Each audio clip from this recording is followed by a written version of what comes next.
Good morning. Good morning ma'am. देखो recording का message क्या और स्क्रीन शेयर है मैम।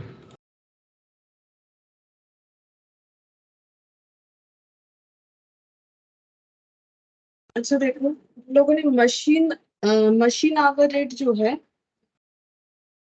ये वाला पॉइंट कंप्लीट किया था। अब हम लोग का बाकी है इलस्ट्रेशन 8 और प्रैक्टिकल क्वेश्चन 7 से लेके 12 तक। ठीक है, तो ये कंप्लीट करने के लिए अभी हमें दूसरा पॉइंट सीखना पड़ेगा, दैट इज ओवर रेट जो है, अंडर एब्सॉर्प्शन, ओवर एब्सॉर्प्शन, ये और ओवर रेट का रेट। ठीक है, तो पहले हम लोग सीख लेते हैं रेट कैलकुलेशन करना। तो देखो, सबसे पहले हम लोग को क्या सीखना पड़ेगा, टाइप्स ऑफ ओवरहेड रेट। ठीक है, types of overhead rate, types of overhead rate. Overhead का जो रेट होता है वो कितने तरह का होता है। ठीक है, तो यहाँ पर लिखते हैं normal rate,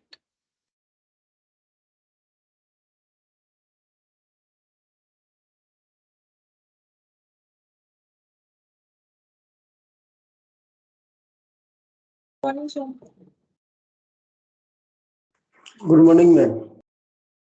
normal rate, pre determined rate,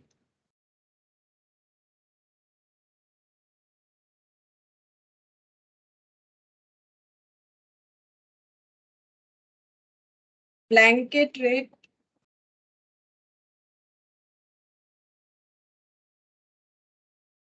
departmental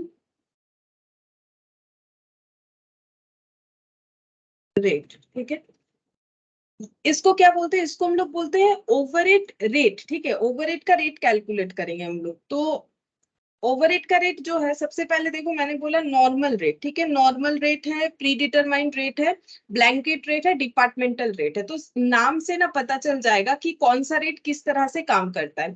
pre determined का मतलब देखो, पहले से कोई रेट डिसाइडेड होगा उसके बेसिस पे। ब्लैंकेट का मतलब होता है जिसमें फुल कवरेज होता है, ठीक है, सारे एक्सपेंसेस को लेके। और डिपार्टमेंटल रेट का मतलब होता है डिपार्टमेंट वाइज जब रेट कैलकुलेट करते हैं। नॉर्मल रेट का मतलब होता है एक्चुअल बेसिस पे जो रेट होगा। देखो वैसे तो ओवरहेड में एक्चुअल बेसिस पे रेट कैलकुलेट होता नहीं है, हमेशा ओवरहेड का मतलब ही होता है estimated, budgeted, pre determined basis पे। लेकिन एक रेट है जो एक्चुअल बेसिस पे होता है, दैट इज नॉर्मल रेट। तो अब देखो नॉर्मल रेट का कैसे कैलकुलेशन होगा, तो इसके बारे में हम लोग लिख लेते हैं नॉर्मल रेट। ठीक है, नॉर्मल रेट का फॉर्मूला क्या हो जाएगा, नॉर्मल रेट का मतलब ऐसे हो जाएगा, normal overhead rate equal to actual amount of overhead divided by actual corresponding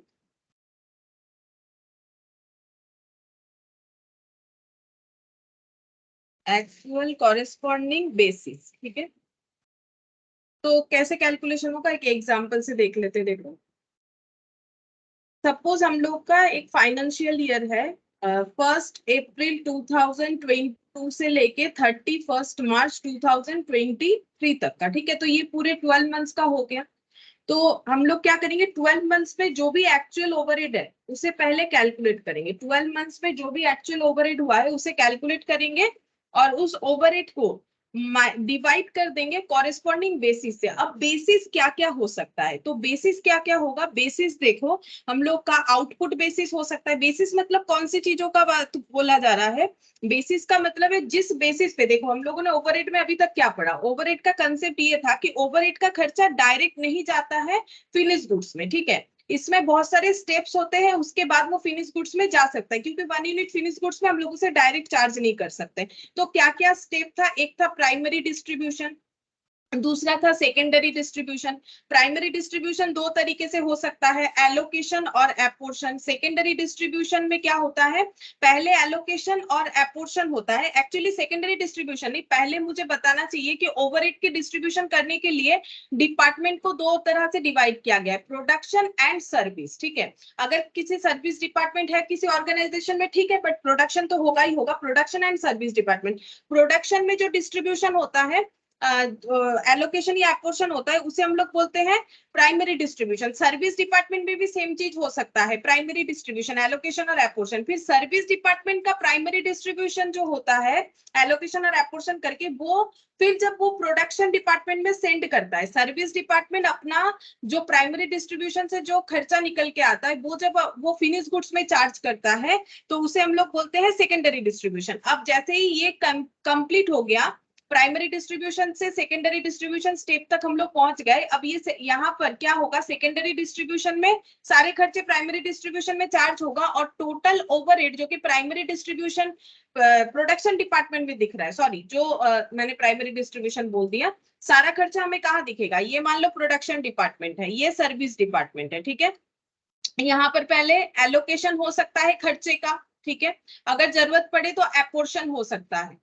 सारे डिपार्टमेंट में होगा। फिर यहाँ पर क्या होगा, टोटल निकल के आएगा, फिर ये खर्चा यहाँ ट्रांसफर करना पड़ेगा। ठीक है, तो ये जो डिस्ट्रीब्यूशन हुआ, ये primary distribution in production and service department. ये जो ट्रांसफर हुआ सेकेंडरी डिस्ट्रीब्यूशन, तो टोटल जो ओवरहेड है वो हम लोग का प्रोडक्शन डिपार्टमेंट में दिखेगा। अब यहाँ से ट्रांसफर करना पड़ेगा फिनिश गुड्स में, और ट्रांसफर करने के लिए हमें कुछ ना कुछ कैरियर का जरूरत होता था, जिसमें क्या क्या बेसिस था, वो डिपेंड करता था कि किस तरीके का फिनिश गुड्स बना है, उसके बेसिस पे ट्रांसफर किया जाता था। जैसे अगर ज्यादा मटेरियल का यूज हुआ है तो परसेंटेज ऑफ मटेरियल, ज्यादा लेबर का यूज हुआ है तो परसेंटेज ऑफ लेबर, दोनों बराबर में यूज हुआ है तो परसेंटेज ऑफ प्राइम कॉस्ट। अगर लेबर ओरिएंटेड काम है तो लेबर कॉस्ट के ऊपर, मशीन ओरिएंटेड काम है तो मशीन के ऊपर, जिसके बेसिस पे हम लोगों ने मशीन आवर रेट पढ़ा था। ठीक है, अब यहाँ पर कॉरेस्पॉन्डिंग बेसिस का मतलब वही सारे बेसिस का बात हो रहा है जिस बेसिस पे फिनिश गुड्स पे ये सारी चीज चार्ज हुए थे। ठीक है, तो ये बेसिस मुझे एक बार बताना था कि कॉरेस्पॉन्डिंग बेसिस मतलब क्या होगा, मैंने एक बार याद दिला दिया कॉरेस्पॉन्डिंग बेसिस मतलब क्या क्या होगा। तो बेसिस मतलब क्या हो सकता है, यहाँ पर लिख के दिखाते, देखो, एक्चुअल मशीन आवर बेसिस पे हो सकता है, एक्चुअल मशीन आवर बेसिस पे हो सकता है, या फिर actual percentage of prime cost basis पे हो सकता है। ठीक है, प्राइम कॉस्ट बेसिस पे हो सकता है, या फिर परसेंटेज ऑफ जो है डायरेक्ट लेबर बेसिस पे हो सकता है, percentage of direct material basis पे हो सकता है। ठीक है, डायरेक्ट मटेरियल बेसिस पे हो सकता है। फिर और क्या हो सकता है, यहाँ पर जैसे कि आउटपुट बेसिस पे हो सकता है, आउटपुट बेसिस पे हो सकता है। 1 2 3 4 5 6 था, और एक हो जाएगा डायरेक्ट लेबर कॉस्ट, ये है डायरेक्ट लेबर कॉस्ट, और एक डायरेक्ट लेबर आवर, एक हो जाएगा लेबर आवर बेसिस पे हो सकता है। ठीक है, तो लगभग इतने सारे बेसिस थे, इसमें से जो भी जरूरत के डिपेंड करेगा कौन सा बेसिस लेंगे। तो मैंने बताया था ना कौन सा बेसिस कैसे चूज करना है। अगर हम लोग का मेटेरियल ओरिएंटेड काम है, अभी मैंने फिर से बताया, तो मेटेरियल लेंगे, अगर लेबर ओरिएंटेड काम है लेबर लेंगे, दोनों का प्रायोरिटी सेम मतलब 50-50% है, देन प्राइम कॉस्ट लेंगे। मशीन कैपिटल इन्वेस्टमेंट ज्यादा है तो मशीन आवर लेंगे, अगर आउटपुट बेसिस पे होना चाहिए तो आउटपुट लेंगे, लेबर आवर बेसिस पे होना चाहिए तो लेबर आवर लेंगे। तो उस बेसिस पे हमें निकालना पड़ेगा, और कैलकुलेट करने से जो आंसर आएगा उसी को हम लोग बोलेंगे नॉर्मल ओवरहेड रेट। ठीक है, अब नेक्स्ट पढ़ेंगे प्री डिटरमाइंड रेट। यहाँ पर लिखते हैं प्री डिटरमाइंड रेट। ठीक है, प्री डिटरमाइंड रेट, तो प्री डिटरमाइंड ओवरहेड रेट का फॉर्मूला होता है प्री डिटरमाइंड ओवरहेड रेट। अब प्री डिटरमाइंड है तो एक्चुअल बेसिस पे तो होगा नहीं, तो बजटेड एस्टिमेटेड जो भी बोलो इस बेसिस पे होगा। तो यहाँ पर लिखते हैं budgeted total overhead, budgeted total overhead divided bye budgeted corresponding basis.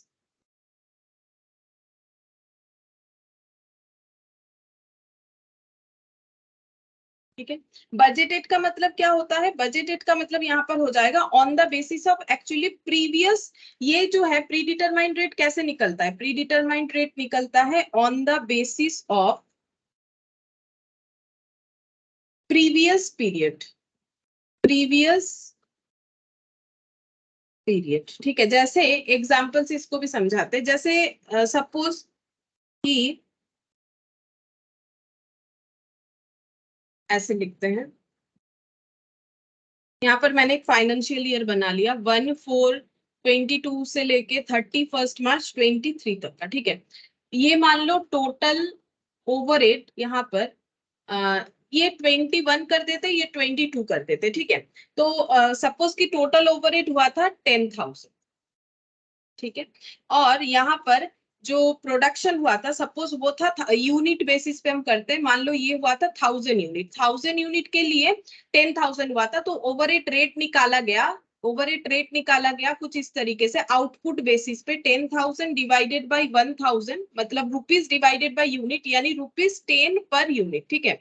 मैंने एक एग्जांपल लिया कि किसी एक पीरियड में टोटल ओवरहेड इतना हुआ था और आउटपुट इतना आया था, आउटपुट बेसिस पे मैंने 10 यूनिट जो है खर्चा दिखा दिया। अब इसी बेसिस पे नेक्स्ट ईयर एस्टिमेट किया गया कि अगर पिछले साल ओवरहेड का रेट रहा 10 रुपीज, ठीक है, और इस साल जो है ये फाइनेंशियल ईयर लगा लेते, ये मैंने अगर 21-22 लिया है तो इसको हम 22-23 लेंगे, ठीक है। तभी तो इसमें क्या हो जाएगा, ये हो गया मेरा करंट ईयर, ये मेरा प्रीवियस ईयर, ठीक है। एग्जाम्पल में ये मैंने प्रीवियस ईयर कंसिडर किया, ये करंट ईयर कंसिडर किया। तो प्री डिटरमाइंड रेट मतलब प्रीवियसली जो रेट है उसी बेसिस पे हम लोग जो है कैलकुलेशन करेंगे। अब मान लो यहाँ पर प्रोडक्शन हुआ है हम लोग का 1000 यूनिट ही हुआ है, तो हम लोग ओवरहेड अभी पता नहीं एक्चुअली में कितना हुआ है। बजटेड ओवरहेड कैसे निकालेंगे? बजटेड ओवरहेड हम लोग का निकलेगा 1000 यूनिट, ये इतना प्रोडक्शन किया, पिछले बार अगर 10 पर यूनिट था, इस बार भी 10 होगा, ऐसा मान के जब हम लोग करते हैं कैलकुलेशन ओवरहेड का, तो जिस रेट को लिया ये रेट यहाँ पर क्या निकल के आया, इस रेट को बोला जाता है प्री डिटरमाइंड ओवरहेड रेट, ठीक है। ये प्रीवियस पीरियड के रेट के ऊपर डिपेंड करके हम लोगों ने कैलकुलेट किया है, ठीक है।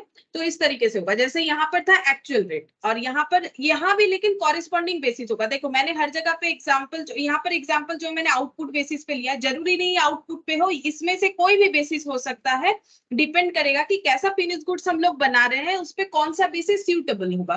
तो मैंने ये आउटपुट बेसिस पे दिखाया, कॉरेस्पॉन्डिंग बेसिस मैंने लिखा हुआ है इसीलिए, ठीक है। अच्छा, अब ये जो प्री डिटरमाइंड रेट है ये नॉर्मली कैसे केसेस में ज्यादा यूजफुल होता है, तो इसका यूसेज लिखते हैं। ये सबसे ज्यादा यूजफुल होता है यूनिफॉर्म प्रोडक्शन में, यूनिफॉर्म प्रोडक्शन, सिंगल प्रोडक्शन और आइडेंटिकल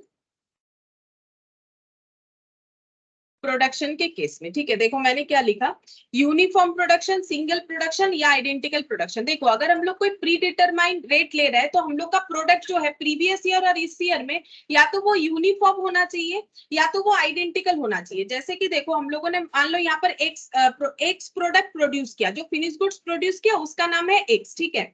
और इस बार भी हम लोग क्या कर रहे हैं, एक प्रोडक्ट वाई बना रहे हैं जो एक्स के तरह ही है, तो फिर ठीक है, अगर x को बनाने में इतना खर्चा हो रहा है यूनिट बेसिस पे, तो y को बनाने में इतना ही होगा, क्योंकि हम लोग मान रहे हैं कि x और y में सिमिलरिटीज है, मतलब बिल्कुल आइडेंटिकल है। तो इसीलिए बोल रहा है कि अगर आइडेंटिकल प्रोडक्शन होता है तो हम लोग इस बेसिस पे जो है रेट डिसाइड कर सकते हैं, प्री डिटरमाइंड रेट। दूसरा मैंने बोला सिंगल प्रोडक्शन, मतलब हम लोग एक्स बनाते हैं, पहले भी अभी भी एक्स ही बनाएंगे, मतलब हम लोग का कोई मल्टीपल प्रोडक्ट नहीं है, एक ही जैसा प्रोडक्ट बनाते हैं, तो एक ही जैसे प्रोडक्ट पे खर्चा एक ही जैसा आएगा। तो पहले अगर 10 पर यूनिट था, अभी भी 10 पर यूनिट अगर कंसीडर करके करते हैं तो गलत होने का चांसेस नहीं है, ठीक है। यूनिफॉर्म प्रोडक्शन, यूनिफॉर्म का मतलब है कि वो मतलब बेसिकली यूनिफॉर्म क्या होता है, देखो यूनिफॉर्म एक ऐसा चीज होता है जिससे हम लोग किसी चीज को आइडेंटिफाई, जैसे स्कूल का यूनिफॉर्म, ठीक है। तो क्या सभी बच्चे एक जैसे देखने में हो रहे हैं? नहीं, लेकिन उनको आइडेंटिफाई हम लोग यूनिफॉर्म से कर सकते हैं कि हाँ ये इस स्कूल के बच्चे हैं, ठीक है, इस तरीके से बोल सकते हैं ना। तो यूनिफॉर्म से पता चलता है कि स्कूल के बच्चे हैं। तो ये देखो यूनिफॉर्म प्रोडक्ट का मतलब भी वैसे ही होगा, जो कि मतलब जिसका जो फीचर्स है वो एक जैसा है, ठीक है, मतलब एकदम आइडेंटिकल नहीं है तो क्या हुआ, फीचर्स एक जैसा है, मतलब एक्स को जो जिस तरीके से बनाया जाता है अगर वाई को भी उस तरीके से बनाया जाता है, ठीक है, तो फिर वो यूनिफॉर्म प्रोडक्ट हुआ, तो उसमें भी खर्चा उतना ही लगेगा। तो अगर यूनिफॉर्म प्रोडक्ट है, सिंगल प्रोडक्ट है या आइडेंटिकल प्रोडक्ट है, तो उस केस में हमें प्री डिटरमाइंड ओवरहेड रेट का यूज करना चाहिए, ठीक है।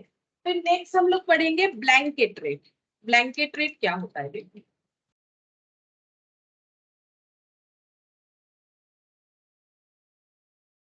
ब्लैंकेट रेट, ठीक है। अब ये ब्लैंकेट जो वर्ड है इसका मतलब होता है, इसका मतलब होता है कवरेज, ठीक है, कितना कवरेज हम लोग कर रहे हैं, दैट इज ब्लैंकेट। तो blanket overhead rate equal to total overhead of total overhead divided by corresponding basis, ठीक है। इसमें कैसे कैलकुलेट होगा देखो, इसमें इस तरीके से कैलकुलेट होगा, सपोज यहाँ पर दो प्रोडक्शन डिपार्टमेंट है P1 और P2, ठीक है, इसमें टोटल ओवरहेड हुआ है एग्जाम्पल के तौर पे 10,000 रुपीज और 20,000 रुपीज, ठीक है, और आउटपुट बेसिस ही ले रहे हैं, आउटपुट यहाँ पर आया है यूनिट बेसिस पे लेते हैं, तो 1,000 और 2,000, ठीक है। अच्छा, अब ब्लैंकेट रेट का मतलब होता है कि हमें टोटल ओवरहेड को कंसीडर करना है, तो टोटल ओवरहेड ऑफ फैक्ट्री लिख दो, ठीक है, मतलब फैक्ट्री में जितने भी ओवरहेड हुए सारे हमें कंसीडर करना है, टोटल ओवरहेड ऑफ फैक्ट्री। तो फैक्ट्री में दो प्रोडक्शन डिपार्टमेंट दिखाया है मैंने, जिसका टोटल ओवरहेड हो जाएगा 10,000 प्लस 20,000, ठीक है, यहाँ पर देखो 10,000 20,000 डिवाइडेड बाय कॉरेस्पॉन्डिंग बेसिस, क्योंकि मैंने बेसिस में यूनिट का एग्जांपल लिया है तो ये यूनिट प्लस यहाँ पर 2,000, तो ये कितना हो गया, यहाँ पर हो जाएगा 30,000, ये रुपीज है, ठीक है, ये यूनिट डिवाइडेड बाय 3,000 यूनिट, यानी कि ₹10 पर यूनिट, ₹10 पर यूनिट, ये हम लोग का क्या हो गया, ब्लैंकेट रेट, ठीक है, ये ब्लैंकेट रेट हो गया। इस तरीके से कैलकुलेट करना पड़ेगा, इसको फुल कवरेज इसीलिए बोला जाता है, सारे ओवरहेड को एक पर्टिकुलर बेसिस पे, मतलब पूरे फैक्ट्री में जितना भी हमारा खर्चा, टोटल ओवरहेड तो प्रोडक्शन डिपार्टमेंट में दिखेगा, वो तो और सर्विस में दिखेगा नहीं, क्योंकि सेकेंडरी डिस्ट्रीब्यूशन के बाद तो सारे खर्चे ट्रांसफर होकर प्रोडक्शन डिपार्टमेंट में आ चुके हैं, जहां पर हमें टोटल ओवरहेड दिखेगा, तो ये सभी टोटल ओवरहेड जितने भी प्रोडक्शन डिपार्टमेंट है और जो कॉरेस्पॉन्डिंग बेसिस हम लोग ले रहे हैं पर्टिकुलर कोई भी डिपार्टमेंट का, वो सारे खर्चे को ऐड करके उस पर्टिकुलर बेसिस से डिवाइड करके जो रेट निकल के आएगा उससे हम लोग बोलेंगे ब्लैंकेट रेट। अब इसका यूसेज देखो, इसका यूज कहाँ कहाँ है, इसका यूज हो जाएगा सबसे पहला सिंगल प्रोडक्शन के केस में, सिंगल प्रोडक्शन में ये सूटेबल होता है, समझा देता है क्यों होता है। फिर दूसरा लिखेंगे multiple production,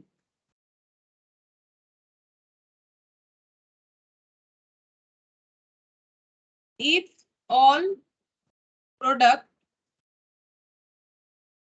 pass through all department,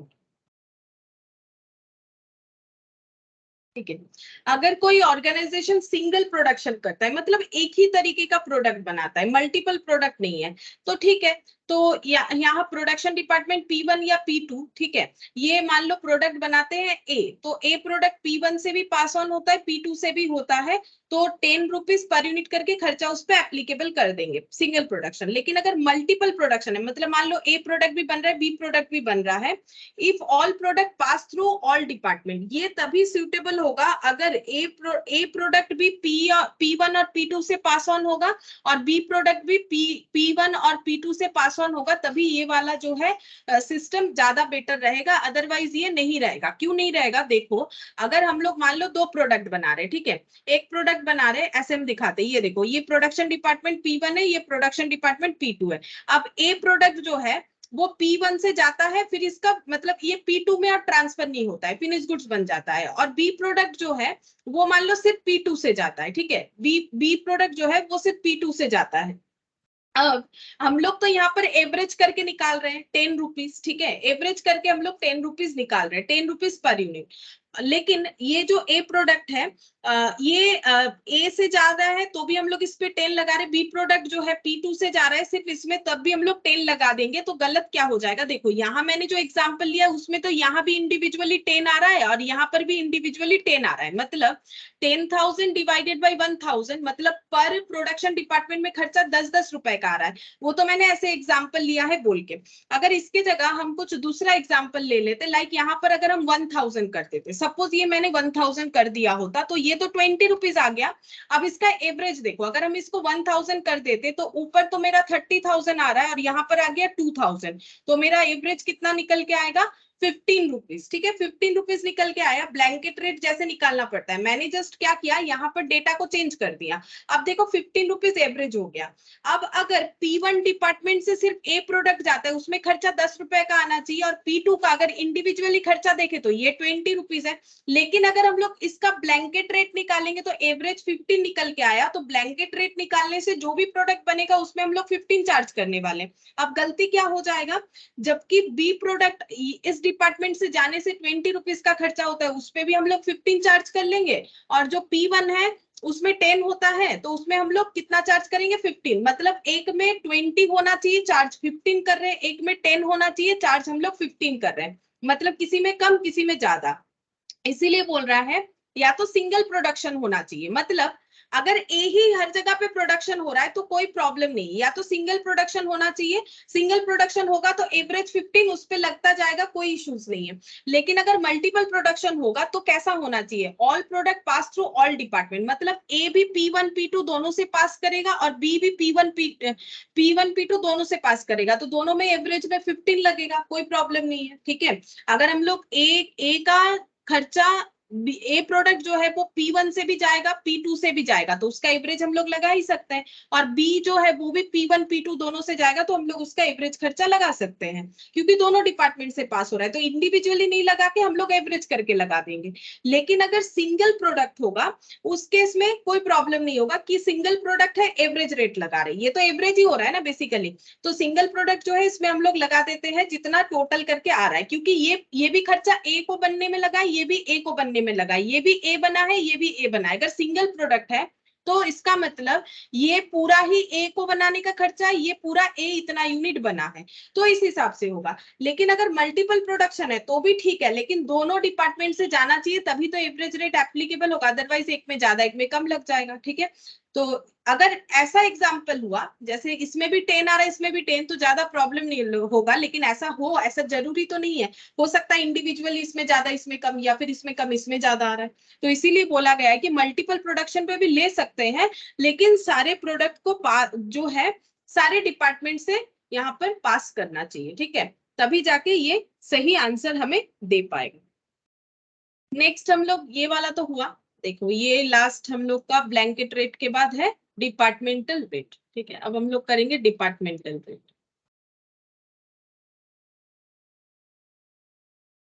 departmental overhead rate,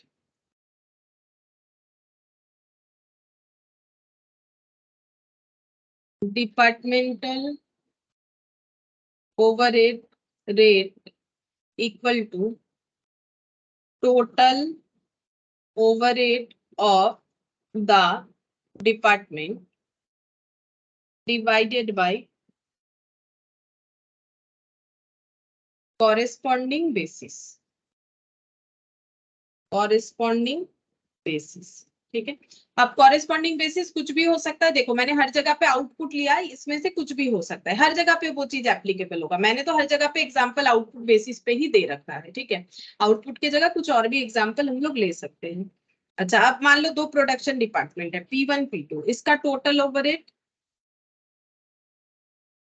10,000 20,000, total output unit 1000, 2000, ₹10, ये डिवाइड करने से ये कितना आ जाएगा, ₹10, ये भी 10 आ रहा है, ठीक है। तो ये हम लोगों ने क्या किया, ये प्रोडक्शन डिपार्टमेंट, ये एक प्रोडक्शन डिपार्टमेंट, डिपार्टमेंट वाइज जब कैलकुलेट किया हम लोगों ने, तो इसे बोला जाता है डिपार्टमेंटल ओवरहेड रेट। मतलब हम लोग डिपार्टमेंट वाइज कैलकुलेट करेंगे कि कौन से डिपार्टमेंट का ओवरहेड रेट कितना है। तो ये हो गया total overhead of the department, यानी 10,000 कैसे निकालना है, total overhead of the department 10,000 divided by corresponding basis. तो ये हो गया ₹10 पर यूनिट, क्योंकि मैंने ये यूनिट बेसिस पे लिया हुआ है, ठीक है। तो इसका 10, इसका भी 10 आ गया। तो ये कौन से वाले प्रोसेस के लिए सही रहेगा, जहां मल्टीपल प्रोडक्शन होगा, ठीक है। तो यहाँ पर लिखेंगे यूसेज क्या है, मल्टीपल प्रोडक्शन के केस में, मल्टीपल प्रोडक्ट जहां बनेगा। तो मान लो बहुत सारा प्रोडक्ट बनता है XYZ, ठीक है। अब क्योंकि डिपार्टमेंट वाइज हो रहा है, अब मान लो एक प्रोडक्ट जो है सिर्फ P1 से प्रोड्यूस्ड होता है, तो ठीक है उस पे 10 लगाएंगे। अगर सिर्फ P2 से होता है तो उस पे 10 लगाएंगे, ठीक है। यहाँ तो कोई कंफ्यूजन नहीं है, क्योंकि हमें डिपार्टमेंट वाइज लगाना है, कौन सा प्रोडक्ट कौन से डिपार्टमेंट से जा रहा है। अगर दोनों से जाएगा तो दोनों का रेट लगाएंगे। तो इसीलिए मल्टीपल प्रोडक्ट अगर बन रहा है तो ये अच्छा मेथड होता है, क्योंकि यहाँ पर हमें उतना देखने का जरूरत नहीं है। जैसे यहाँ पर मल्टीपल प्रोडक्ट बनेगा, लेकिन अगर दोनों से पास ऑन होगा तो ही सही आंसर लाएगा, नहीं तो नहीं लाएगा। और यहाँ पर इंडिविजुअली कैलकुलेट कर रहे हैं, तो जिसका जितना आ रहा है, इसका 10 आए, इसका 15 आए, क्या फर्क पड़ता है। अगर मुझे ए प्रोडक्ट का जो है कैलकुलेट करना है ओवरहेड का रेट, और अगर ए प्रोडक्ट सिर्फ P2 से जाता है तो 10 लगाएंगे, सिर्फ P1 से जाता है तो भी 10 लगाएंगे, यहाँ के हिसाब से कुछ और आएगा तो और लगा देंगे, ठीक है। तो इसीलिए मल्टीपल प्रोडक्शन के लिए ये बेस्ट मेथड होता है। अच्छा, ये हो गया ओवरहेड रेट। अब हम लोग नेक्स्ट पढ़ेंगे treatment of over and under absorption, treatment of over and under absorption, treatment of over and under absorption.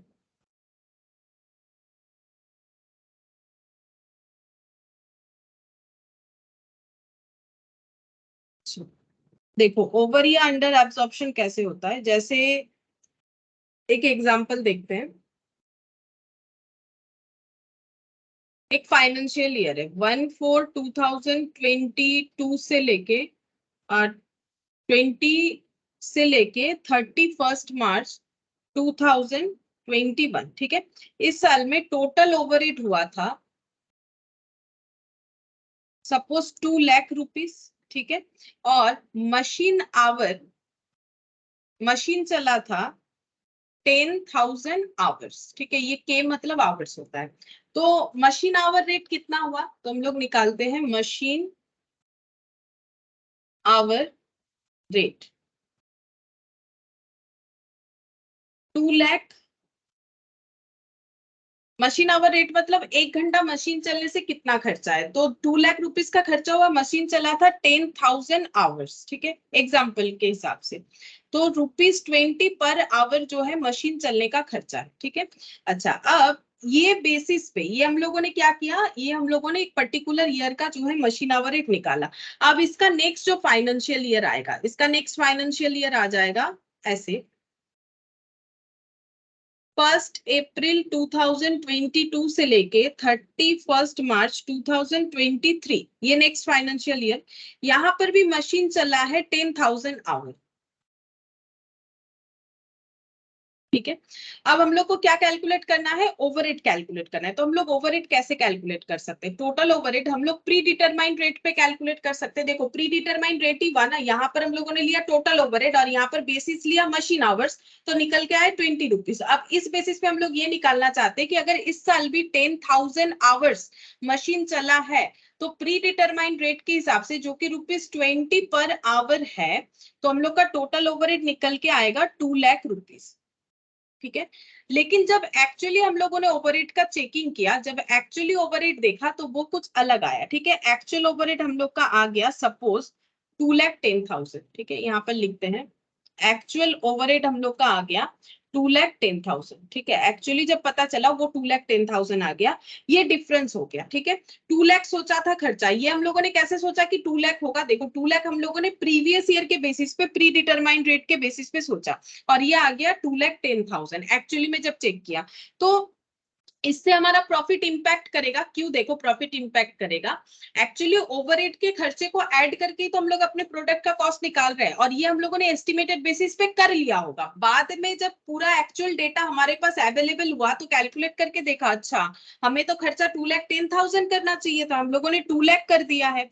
अब ये जो प्रॉब्लम हुआ है, इस वजह से हमारा प्रॉफिट जो है कम हो जाएगा। ठीक है, इस वजह से हम लोग का प्रॉफिट यहाँ पर हम दिखा सकते हैं। देखो, क्योंकि खर्चा मुझे जितना दिखाना चाहिए था मैंने उससे कम दिखाया। अगर मैंने खर्चा अपना गलत कैलकुलेट किया है तो ये दोनों का जो डिफरेंस है उसके वजह से मेरा क्या होगा, प्रॉफिट जो है वो डाउन हो जाएगा। ठीक है, प्रॉफिट डाउन हो जाएगा। और ये जो प्रॉब्लम है इसको बोला जाता है अंडर एब्जॉर्प्शन। क्यों अंडर एब्जॉर्प्शन? मुझे प्रोडक्ट में एब्जॉर्ब करवाना चाहिए था खर्चा 2,10,000, लेकिन मैंने प्री डिटरमाइंड बेसिस पे करवा दिया है 2 लाख। ठीक है, तो मैंने कम खर्चा जो है एब्जॉर्ब करवाया। एब्जॉर्ब कहाँ करवाना होता है? फिनिश गुड्स में। तो इसको हम लोग बोलेंगे अंडर एब्जॉर्प्शन। तो इसको हम लोग बोलेंगे इस सिचुएशन को अंडर एब्जॉर्प्शन। ठीक है, जहां पर अंडर एब्जॉर्प्शन का मतलब जहां पर एक्चुअल ओवरहेड जो है वो ज्यादा निकल के आया एब्जॉर्ब्ड से। ठीक है, एब्जॉर्ब्ड का मतलब होता है जो एस्टिमेटेड बेसिस पे हम लोग करवाते हैं, और एक्चुअल मतलब जो सही में हुआ है। ठीक है, और अगर इसका ऑपोजिट हुआ, जैसे मान लो ऐसा आंसर आ रहा है कि एब्जॉर्ब्ड दिया हुआ है, एब्जॉर्ब ओवरहेड है 2 लाख। ठीक है, हम लोगों ने 2 लाख प्रीवियस ईयर के बेसिस पे एब्जॉर्ब करवा दिया, जबकि एक्चुअल ओवरहेड हो सकता है कम निकल के आया। एक्चुअल ओवरहेड आया कुछ इतना 1,90,000। ठीक है, तो इसके वजह से जो डिफरेंस आया इसको हम लोग बोलते हैं ओवर एब्जॉर्प्शन। ठीक है, इसका जो डिफरेंस आया इसको हम लोग बोलते हैं ओवर एब्जॉर्प्शन। ठीक है, ओवर एब्जॉर्प्शन बोलेंगे। मतलब देखो, हम लोगों ने 2 लाख खर्चा फिनिश गुड्स में ट्रांसफर किया, जबकि हमें करना चाहिए था 1,90,000। तो इसको बोला जाएगा ओवर एब्जॉर्प्शन। कितने का हो गया? 10,000 का। ये देखो यहाँ पर ओवर एब्जॉर्प्शन कितने का हो गया? 10,000। ये दोनों का डिफरेंस 10,000 रुपीज है। इससे हमारा प्रॉफिट क्या हो सकता है? इससे हमारा प्रॉफिट बढ़ सकता है। ठीक है, अब कैसे होगा? मतलब ये देखो प्रॉफिट बढ़ने वाला है। अब ये जो है इसका अलग अलग ट्रीटमेंट होगा। हम लोग देखेंगे कि कैसे करके इस सिचुएशन को हम लोग जो है मैनेज करें, कि अगर ऐसा हो गया है तो हमें क्या करना पड़ेगा। तो बेसिकली देखो, प्रॉफिट तो बढ़ेगा, मेरा खर्चा अगर कम हो रहा है तो मेरा इस साल का प्रॉफिट बढ़ना चाहिए, क्योंकि सेम चीज से प्रोडक्शन हुआ है, सारी चीज एज इट इज है, लेकिन मेरा खर्चा कम हुआ तो मुझे प्रॉफिट ज्यादा मिलेगा। और अगर खर्चा ज्यादा हो गया तो मेरा प्रॉफिट जो है वो कम हो जाएगा। ठीक है, एक सिचुएशन को अंडर एब्जॉर्प्शन, दूसरे को ओवर एब्जॉर्प्शन बोला जाता है। और कैसे आइडेंटिफाई करेंगे? जितना खर्चा चार्ज कर चुके हैं और जब फाइनली डेटा आया तो देखा अच्छा इतना खर्चा होना चाहिए था, तो अगर जो चार्ज कर चुके हैं उसका अमाउंट अगर मतलब कम है और जितना चार्ज करना पड़ेगा एक्चुअली वो अगर ज्यादा है तो बोलेंगे अंडर एब्जॉर्प्शन। एब्जॉर्प्शन कम करवाया, एब्जॉर्प्शन अगर ज्यादा करवा दिया प्रीवियस ईयर के बेसिस पे तो उसे बोला जाता है ओवर एब्जॉर्प्शन। ठीक है, अच्छा अब ये कैसे होता है कि जैसे मान लो यहाँ पर 20 रुपीज था, यहाँ भी 10 घंटा मशीन चला, यहाँ भी 10 घंटा मशीन चला, फिर भी हम लोग का खर्चा ज्यादा क्यों दिख रहा है? 2 लाख जो है वो 2,10,000 क्यों दिख रहा है? हो सकता है कि इलेक्ट्रिसिटी का जो पर यूनिट कॉस्ट है वो बढ़ चुका है, या फिर फ्यूल कॉस्ट बढ़ चुका है मशीन चलाने का, या फिर मान लो वेजेस बढ़ चुका है। तो ये सब रीजन हो सकता है, नॉर्मल एबनॉर्मल बहुत सारा अलग अलग रीजन हो सकता है, जिसके वजह से प्रीवियस ईयर से इस ईयर का खर्चे में चेंजेस आया है। अब बढ़ भी सकता है और कम भी हो सकता है। ठीक है, और उसके बेसिस पे हम लोग इसे ओवर या अंडर एब्जॉर्प्शन बोलते हैं। अच्छा, अब हम लोग क्या करेंगे, यहाँ पर एक पूरा जो है समरी बना लेंगे ओवर और अंडर एब्जॉर्प्शन के बेसिस पे। ठीक है, तो बहुत सारा चीज लिखना पड़ेगा तो तुम लोग उसमें जगह रखो। ठीक है, जैसे यहाँ पर लिखते हैं डिफरेंस इन, ये हेडिंग होगा, बीच में लिखो कॉपी के, difference in absorption equal to overhead variance equal to absorb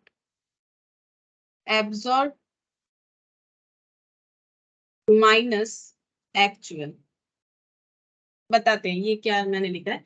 absorption में जो डिफरेंस आता है कैसे एब्जॉर्ब्ड और एक्चुअल में जो डिफरेंस आता है, जो अभी मैंने बताया यहाँ पर या फिर यहाँ पर, इस चीज को बोला जाता है ये वेरी कर रहा है तो इसे बोला जाता है वेरिएंस, ठीक है। और क्योंकि ओवरहेड का है तो इसे बोला जाता है ओवरहेड वेरिएंस, ठीक है। डिफरेंस इन एब्जॉर्प्शन, एब्जॉर्प्शन का जो डिफरेंस आ जाता है एक्चुअल और एस्टिमेटेड का, यानी कि एब्जॉर्ब्ड और एक्चुअल में जो डिफरेंस आता है इसे हम लोग बोलते हैं ओवरहेड वेरिएंस, ठीक है।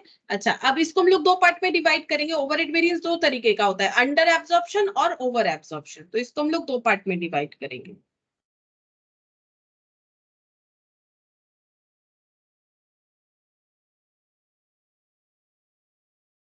यहाँ पर लिखेंगे, अच्छा इधर लिखते हैं एब्जॉर्ब्ड ओवरहेड। अगर ऐसा हुआ कि एब्जॉर्ब, तो इधर जगह है,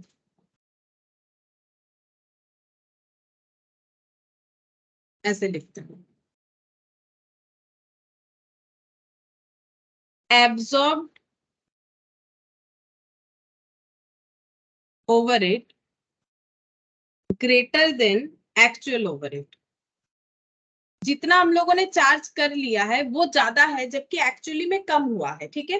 तो इसको हम लोग क्या बोलेंगे, इस चीज को बोलेंगे हम लोग हमारा प्रॉफिट है। क्योंकि मैं देखो ये वाला सिचुएशन हो गया कि मैंने एब्जॉर्ब 2 लाख करवा दिया लेकिन एक्चुअली खर्चा उससे कम है, तो actual absorbed overhead is greater than, मतलब 2 लाख इज ग्रेटर देन 1,90,000, ये वाला सिचुएशन आ रहा है। तो इस चीज को हम लोग क्या बोलते हैं, इस चीज को हम लोग बोलते हैं ओवर एब्जॉर्प्शन, ठीक है। इस चीज को ओवर एब्जॉर्प्शन बोलते हैं। यहाँ पर लिखेंगे, इसको बोला जाता है, यहाँ पर ब्रैकेट में पहले लिखेंगे क्रेडिट करना पड़ेगा, क्रेडिट बैलेंस ट्रांसफर इन ओवरहेड कंट्रोल अकाउंट बताते हैं, ठीक है।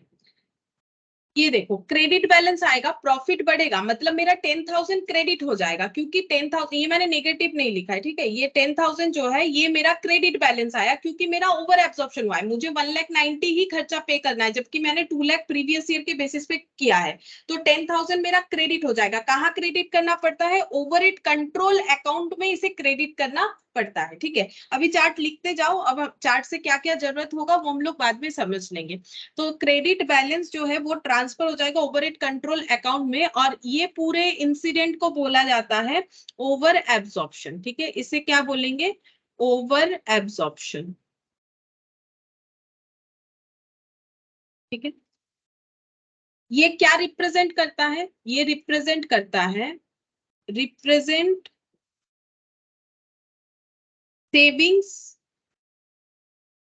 इन ओवरहेड एक्सपेंस, ठीक है। ओवरहेड एक्सपेंस में सेविंग्स हुआ है, इस बात को ये रिप्रेजेंट करता है। ये देखो, मतलब मेरा 10,000 का सेविंग्स हुआ ना, तो ये देखो अभी तक मैंने क्या लिखा कि अगर एब्जॉर्ब्ड ओवरहेड एक्चुअल ओवरहेड से ज्यादा है तो हम लोग का प्रॉफिट हुआ है, एक्चुअली खर्चा कम हुआ है। तो ये क्या है, ये सेविंग्स बता रहा है, ओवरहेड एक्सपेंसेस में सेविंग्स हुआ है। अच्छा, अब इस चीज को बोला जाता है कॉस्टिंग के टर्म में ओवर एब्जॉर्प्शन। और इसको कैसे मैनेज करेंगे, इसको क्रेडिट करना पड़ेगा, प्रॉफिट हुआ है, कहाँ ट्रांसफर करेंगे, ओवरहेड कंट्रोल अकाउंट में, ठीक है। अच्छा, ये तो क्या जनरल ट्रीटमेंट। अब इसके नीचे लिखते हैं treatment, any of the following, ठीक है। कब कौन सा ट्रीटमेंट करना पड़ेगा वो भी बता देते हैं। जैसे देखो पहला ट्रीटमेंट है राइट ऑफ, राइट ऑफ करेंगे। राइट ऑफ कब करेंगे, तो इसमें लिखते हैं स्मॉल अमाउंट में B credited to costing PL, ठीक है। समझा देते, पहले तीनों पॉइंट लिख लेते फिर हम समझा देते हैं। डेफर, डेफरल, ठीक है, डेफरल ऐसे लिख। अच्छा, इसमें लिखेंगे may be carried on, may be carried over to next year, may be carried over to next year by transfer to overhead, reserve और सस्पेंस। ठीक है, और थर्ड पॉइंट लिखेंगे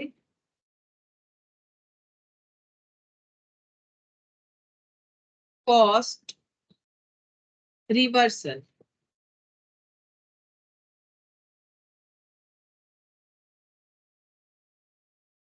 In case of large amount,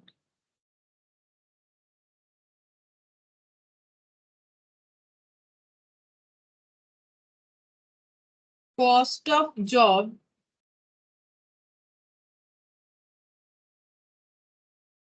may be reduced or adjusted by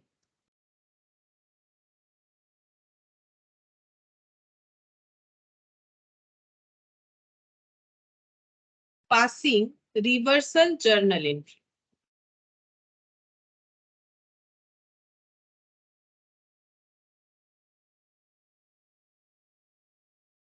ठीक है, अब ये पूरे पॉइंट को हम समझा देते हैं पहले। देखो ये पूरे पॉइंट को हम समझा देते हैं। तो पहले हम लोगों ने क्या सीखा कि ओवर एब्जॉर्प्शन अंडर एब्जॉर्प्शन क्या होता है। यहाँ पर मैंने क्या एग्जांपल लिया, ये पूरा का पूरा एग्जांपल मेरा जो है ओवर एब्जॉर्प्शन पे। ओवर एब्जॉर्प्शन का मतलब ये वाला सिचुएशन, एक्चुअली मेरा खर्चा इतना हुआ है लेकिन मैंने प्रीवियस बेसिस पे इतना चार्ज कर दिया है, तो मेरे लिए ये प्रॉफिट को इंक्रीज करेगा।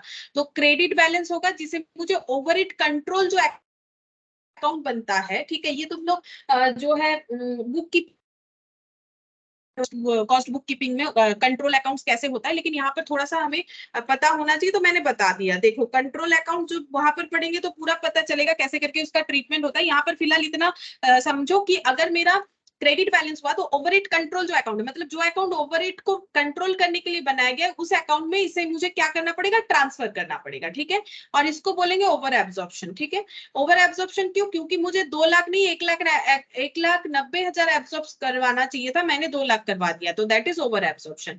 ये सेविंग्स बताता है ओवरहेड के खर्चे में, जहां 2 लाख सोचा था खर्चा 1,90,000 में हो गया, तो इसे हम लोग बोलेंगे सेविंग्स हुआ है। अब इसका ट्रीटमेंट क्या करना पड़ेगा, 3 तरह का ट्रीटमेंट होता है। या तो इस प्रॉफिट को, जैसे कि इस एग्जांपल में 10,000 को हम लोग राइट ऑफ कर सकते हैं, डिफरल कर सकते हैं, कॉस्ट रिवर्सल एंट्री पास कर सकते हैं। लेकिन कब कौन सा करना है, अगर ऑर्गेनाइजेशन के लिए ये अमाउंट काफी कम है, ठीक है, मतलब ये उतना इंपॉर्टेंट नहीं है, उतना रेलिवेंट नहीं है, मतलब अब तो वो ऑर्गेनाइजेशन टू ऑर्गेनाइजेशन वेरी करेगा। देखो किसके लिए 10,000 मायने रखता है, किसके लिए 1 लाख मायने रखता है। तो अगर ऑर्गेनाइजेशन के लिए स्मॉल अमाउंट है तो उसे क्रेडिट करना पड़ेगा कॉस्टिंग पीएल में, मतलब पीएल में डायरेक्टली इस अमाउंट को क्रेडिट कर दो। और अगर क्रेडिट नहीं करना चाहते हैं तो और एक ऑप्शन है, इसको हम लोग क्या करेंगे, नेक्स्ट ईयर ट्रांसफर कर देंगे। ठीक है, नेक्स्ट ईयर इस प्रॉफिट को, मतलब ये जो एक्सेस अमाउंट हो गया, इसको हम लोग नेक्स्ट ईयर कैरी फॉरवर्ड कर देंगे by transfer to overhead reserve और सस्पेंस अकाउंट। ओवरहेड रिजर्व बोल के एक अकाउंट बनाएंगे, वहां पर इसको ट्रांसफर कर देंगे। जैसे हम लोग रिजर्व सरप्लस बनाते हैं ना कंपनी अकाउंट्स में, प्रॉफिट जो वो उसे जनरल रिजर्व में ट्रांसफर कर दिया, उसे इन्वेस्टमेंट अलाउंस रिजर्व बना दिया, पीएल बना दिया, वैसे ही ओवरहेड रिजर्व बना के हम लोग ये एक्सेस अमाउंट को ट्रांसफर कर सकते हैं। या फिर हम लोग इसको कॉस्टिंग पीएल में उसी साल क्रेडिट भी कर सकते हैं, या फिर हम लोग उसे कैरी फॉरवर्ड कर सकते हैं ओवरहेड रिजर्व में ट्रांसफर करके। और थर्ड ऑप्शन ये है कि इन केस ऑफ लार्ज अमाउंट, अगर ये अमाउंट काफी ज्यादा है ऑर्गेनाइजेशन के लिए, तो कॉस्ट ऑफ जॉब में भी रिड्यूस, तो इसको क्या करेंगे, उस जॉब में, मतलब जिस जॉब का हम लोग कॉस्ट निकाल रहे थे, जहां पर हम लोगों ने ऑलरेडी 2 लाख चार्ज कर दिया है, वहां पर 10,000 का एक रिवर्सल एंट्री पास करके उस जॉब के कॉस्ट को कम कर देंगे, मतलब उस फिनिश गुड्स के कॉस्ट को कम करेंगे। In case of large amount cost of job may be reduced और adjust by passing reversal journal entry, reverse journal entry pass करके हम लोग उस कॉस्ट को कम कर सकते हैं। तो 3 ऑप्शन है, या तो कॉस्टिंग पीएल में ट्रांसफर कर सकते हैं जिसे बोला जाता है राइट ऑफ करना, या तो डेफरल कर सकते हैं, इस प्रॉफिट के अमाउंट को नेक्स्ट ईयर कैरी फॉरवर्ड कर सकते हैं रिवर्स रिजर्व अकाउंट में ट्रांसफर करके ओवरहेड रिजर्व अकाउंट में, या फिर कॉस्ट का एंट्री रिवर्स कर देंगे, मतलब 10,000 का जो खर्चा रिकॉर्ड किया था उसका रिवर्स एंट्री पास करके जॉब का कॉस्ट हम लोग कम कर सकते हैं। ठीक है, ये हो गया हम लोगों का ओवर एब्जॉर्प्शन। अच्छा, नेक्स्ट हम लोग पढ़ेंगे यहाँ पर नेक्स्ट लिखेंगे ऐसे, अंडर एब्जॉर्प्शन पढ़ेंगे, absorb overhead less than actual overhead. अगर ऐसा हुआ तो क्या होगा? अच्छा, इसमें क्या करना पड़ेगा? डेबिट बैलेंस, ये डेबिट बैलेंस आएगा, डेबिट बैलेंस ट्रांसफर इन ओवरहेड कंट्रोल। एक फिर जगह नहीं होता है, थोड़ा सा इधर से हटा के लिखेंगे, डेबिट बैलेंस ट्रांसफर इन ओवरहेड कंट्रोल अकाउंट। जैसे यहाँ पर क्या लिखा था, यहाँ पर लिखा था देखो, क्रेडिट बैलेंस आएगा, प्रॉफिट हो रहा है, ओवरहेड कंट्रोल में ट्रांसफर होगा, ये भी ओवरहेड कंट्रोल में ट्रांसफर होगा, लेकिन इसका डेबिट बैलेंस होगा, क्योंकि मुझे लगा था खर्चा 2 लाख का होगा, हुआ 2,10,000, तो 10,000 अभी मेरा डेबिट बैलेंस आया, तो उस पॉइंट पे हम लोग डिस्कस कर रहे हैं। तो ये हो जाएगा हम लोग का डेबिट बैलेंस ट्रांसफर इन ओवरहेड कंट्रोल अकाउंट, और इस चीज को बोला जाता है अंडर एब्जॉर्प्शन। ठीक है, इसको हम लोग बोलते हैं अंडर एब्जॉर्प्शन। लिखेंगे अंडर एब्जॉर्प्शन। अच्छा, और ये क्या रिप्रेजेंट करता है? ये रिप्रेजेंट करता है, represent increase in overhead expense. ठीक है, जैसे ये क्या रिप्रेजेंट करता है? सेविंग्स इन ओवरहेड एक्सपेंस, की ओवरहेड के एक्सपेंसेस में बचत हो रहा है, लेकिन ये रिप्रेजेंट करता है कि एक्सपेंसेस बढ़ चुका है। ठीक है, इसको हम लोग बोलते हैं अंडर एब्जॉर्प्शन। अच्छा, नेक्स्ट हम लोग यहाँ पर, अब ये क्यों होता है, इसका 2 रीजन हो सकता है। ठीक है, नॉर्मल एबनॉर्मल, देखो इसका ही ट्रीटमेंट हमें ज्यादा पूछेगा, इसीलिए हम यही वाला बताएंगे। तो यहाँ पर हम लोग का इसका रीजन 2 तरीके से हो सकता है। क्यों ओवरहेड का खर्चा बढ़ गया, इसका 2 कारण हो सकता है। एक हो सकता है कोई नॉर्मल रीजन हो सकता है, या एबनॉर्मल। एबनॉर्मल, ठीक है। अच्छा, नॉर्मल रीजन क्या क्या हो सकता है? तो एग्जाम्पल के तौर पे हम लोग लिखेंगे genuine planning error, genuine planning error, changes in assumption, changes in assumption। और एबनॉर्मल रीजन का एग्जांपल है स्ट्राइक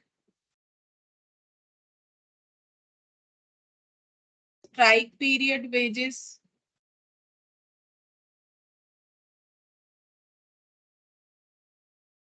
पेनल्टीज,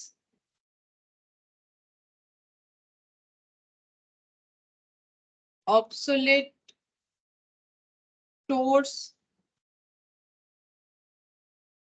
मेजर प्लानिंग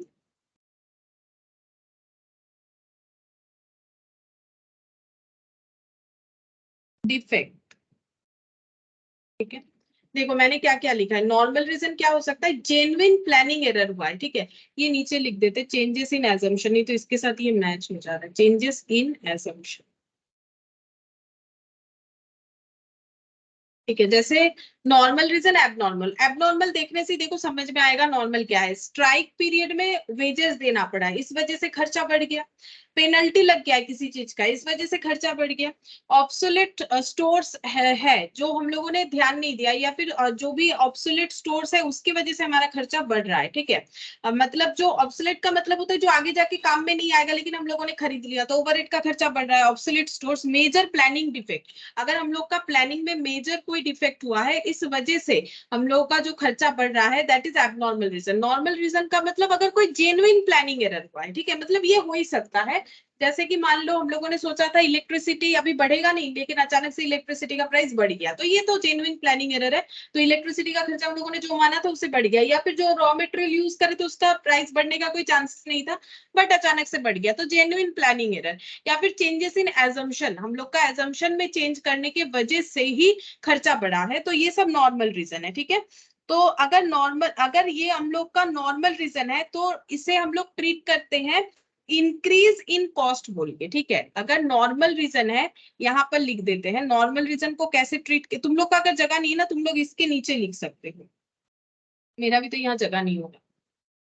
देखते हैं यहाँ अगर मेरा हो जाए तो ठीक है, नहीं तो हम लिख के नहीं दिखा पाएंगे, ये प्रॉब्लम हो जाएगी। नॉर्मल रीजन को यहाँ पर लिखना पड़ेगा ट्रीटेड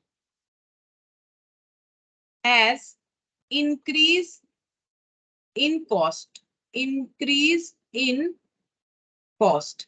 अगर नॉर्मल रीजन की वजह से ओवरहेड बढ़ रहा है तो उससे हम लोग कॉस्ट को इंक्रीज कर देंगे, और अगर एबनॉर्मल रीजन से बढ़ा है तो इसे हम लोग कॉस्टिंग पीएल में ट्रांसफर करेंगे। तो ये हम लिखे कहाँ, ये यहाँ तो जगह नहीं होगा, देखते हैं अगर हो जाता है, इसको थोड़ा सा हटाएंगे, हो जाएगा।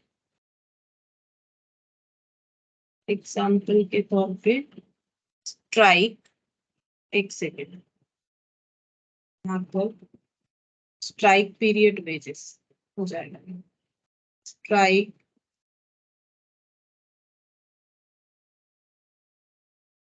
Penalties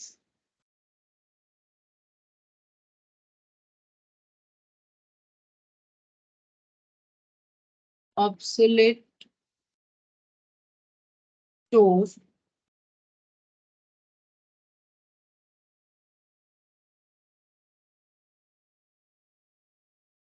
major planning defect, major planning defect etc। अच्छा, इसको क्या ट्रीट करना पड़ेगा, treated as loss and debited to costing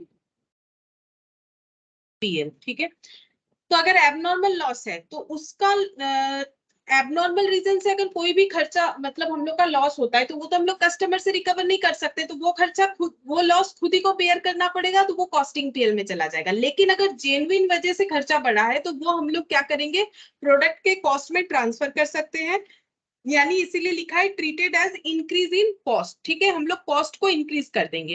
अब कॉस्ट को कैसे इंक्रीज कर सकते हैं, अगर तुम लोग के पेज में जगह है तो इसके नीचे लिखना है, ये नॉर्मल रीजन के नीचे लिखना है, ठीक है। तो ये कैसे कर सकते हैं, यहाँ पर हम लिख के दिखा रहे हैं, कहां पर होगा, इसके नीचे जाएगा, यहाँ पर हम स्टार लगा देते हैं, इसके बाद इसके नीचे जाएगा, तो यहाँ पर लिखते हैं यूजिंग सप्लीमेंट्री रेट, क्योंकि देखो ये तो क्लोज हो गया, ये तो बोल ही दिया साफ साफ की जो है कॉस्टिंग पीएल में चले जाना चाहिए। यहाँ पर लिखेंगे using supplementary rate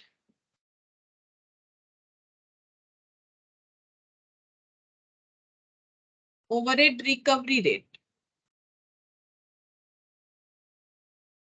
and apportion to production।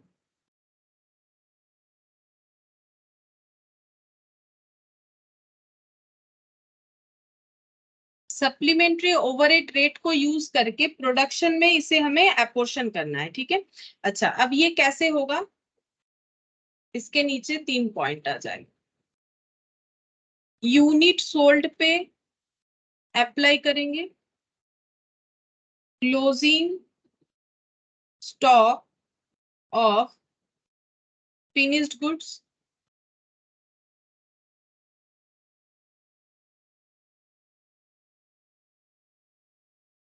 Closing stock of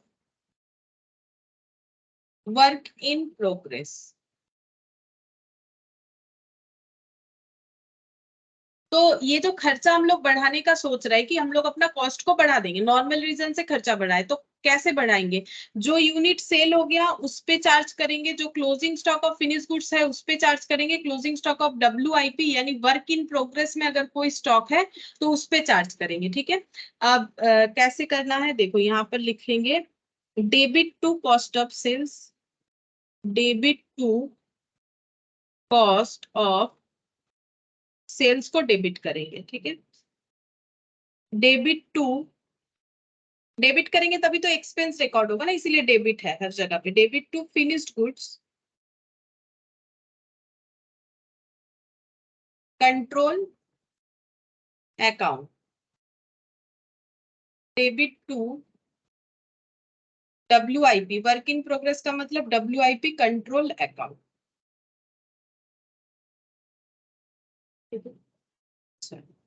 इसके बाद एक नोट लिखना है,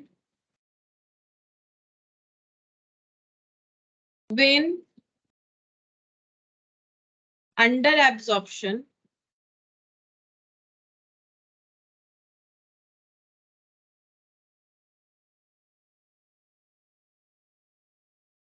is small and immaterial,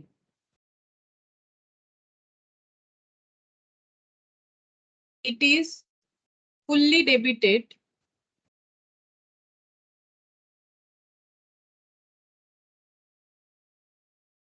or transferred to costing period, irrespective of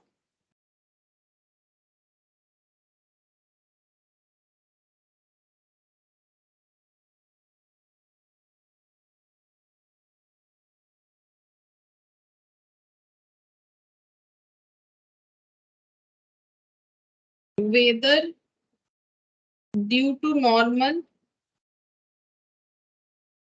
or abnormal reason।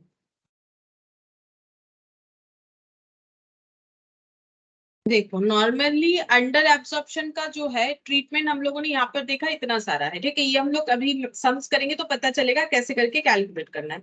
लेकिन अंडर एब्जॉर्प्शन का जो वैल्यू है वो अगर बहुत ही कम है या फिर इमेटेरियल है, वो फैक्ट मतलब उतना ज्यादा इम्पोर्टेंट नहीं है, मतलब उतना ज्यादा इफेक्ट नहीं कर रहा है, तो हम लोग उसको सीधा सीधा कॉस्टिंग पीएल में ट्रांसफर कर देंगे, चाहे उसका रीजन नॉर्मल हो चाहे एबनॉर्मल हो। नॉर्मली एबनॉर्मल होने से ही कॉस्टिंग पीएल में ट्रांसफर होता है, लेकिन अगर इमेटेरियल अमाउंट है, स्मॉल अमाउंट है, इमेटेरियल फैक्ट है, तो हम लोग उसे क्या करेंगे, एबनॉर्मल रीजन हो या नॉर्मल रीजन हो, कॉस्टिंग पीएल में चार्ज कर देंगे। ठीक है, और यहाँ पर सप्लीमेंट्री रेट जो बोला वो कैसे कैलकुलेट करना है यहाँ पर लिख के दिखाते हैं। Supplementary rate of overhead equal to total under absorption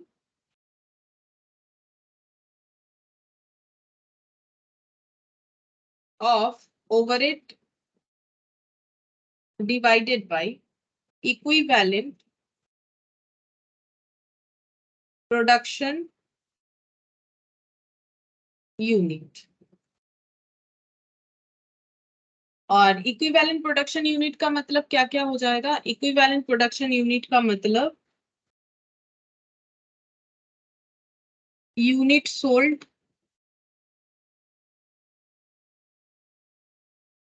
closing stock of finish goods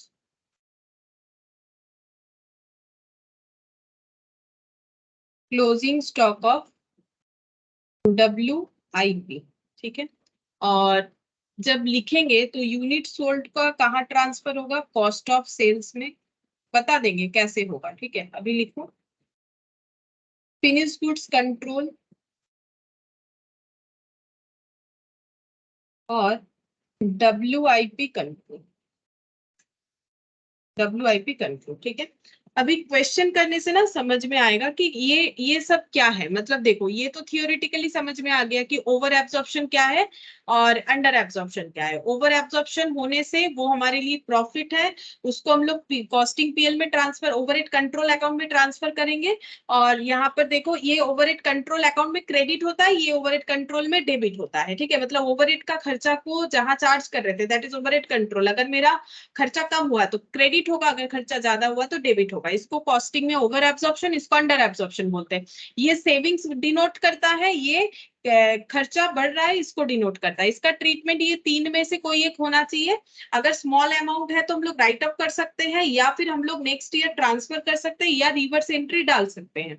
और अगर हम लोग का यहाँ पर देखें तो नॉर्मल और एबनॉर्मल रीजन के ऊपर बेस करके हमें ट्रीटमेंट करना है। अगर नॉर्मल रीजन है तो ट्रीटमेंट क्या होगा, अगर एबनॉर्मल है तो क्या होगा, एबनॉर्मल है तो सीधा सीधा पीएल में चार्ज हो जाएगा, कॉस्टिंग पीएल में। और अगर नॉर्मल रीजन है तो ट्रीटमेंट क्या करना पड़ेगा, कॉस्ट को इंक्रीज करना पड़ेगा। उसके लिए हम लोग एक सप्लीमेंट्री रिकवरी रेट का यूज करेंगे। सप्लीमेंट्री रिकवरी रेट इस तरीके से कैलकुलेट होगा, ठीक है। और जो रेट है वो कहाँ कहाँ चार्ज करेंगे, जो यूनिट बिक गया उस पे, जो closing stock of finish goods है उस पे, और जो क्लोजिंग स्टॉक ऑफ डब्ल्यूआईपी है उस पे। तो इस पे क्या करना पड़ेगा, कॉस्ट ऑफ सेल्स को डेबिट करना पड़ेगा। नॉर्मल सा बात है, यूनिट अगर सेल हो चुका है तो खर्चा कहाँ तक लग चुका होगा, प्राइम कॉस्ट, फिर फैक्ट्री कॉस्ट, फिर office and administration overhead add करने के बाद कॉस्ट ऑफ गुड्स सोल्ड, फिर उसमें सेलिंग डिस्ट्रीब्यूशन ओवरहेड ऐड होने के बाद क्या होता है, कॉस्ट ऑफ सेल्स। तो unit sold related with cost of sales, इसीलिए देखो कॉस्ट ऑफ सेल्स।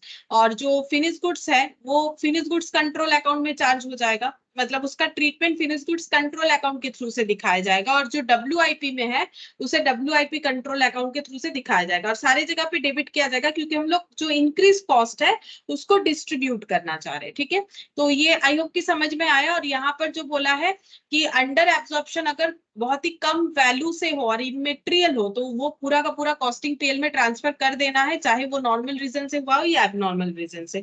बाकी और भी क्लैरिटी हो जाएगा जब हम लोग क्वेश्चन करेंगे। जैसे कि देखो, ये इलस्ट्रेशन 8 मैंने बोला था, ये इलस्ट्रेशन 8 हम लोग करेंगे। ये देखो यहाँ पर ये वाला कर रहे हैं इलस्ट्रेशन 8। इसमें क्या बोला है पढ़ते हैं। Total overhead expenses of A factory is 4,46,380। Total overhead एक फैक्ट्री का है 4,46,380। ठीक है, फिर बोल रहा है taking into account the normal working of the factory overhead was recovered in production at 1.25 per hour. ये क्या बोला है, देखो इसमें बोल रहा है taking into account the normal working of the factory. Factory जितना नॉर्मल टाइम काम करता है उस चीज को ध्यान में रखते हुए ओवरहेड को रिकवर किया गया है प्रोडक्शन पे 1.25 पर आवर बेसिस पे। ठीक है, द एक्चुअल आवर्स वर्क 2,93,104। ठीक है, तो टाइम कितने टाइम काम हुआ है, 2,93,104। और ओवरहेड का एक्सपेंसेस हुआ है ये क्या है, ये एक्चुअल है, एक्चुअल इतना एक्सपेंस हुआ है। फिर क्या बोल रहा है, state how would you proceed to close the books of the accounts assuming that besides 7,800 units produced of which 7,000 were sold there were 200 equivalent unit in work in progress। तो बोल रहा है कि 7,800 यूनिट प्रोड्यूस्ड हुआ है जिसमें से 7,000 cell हो गया है और 200 डब्ल्यूआईपी में है।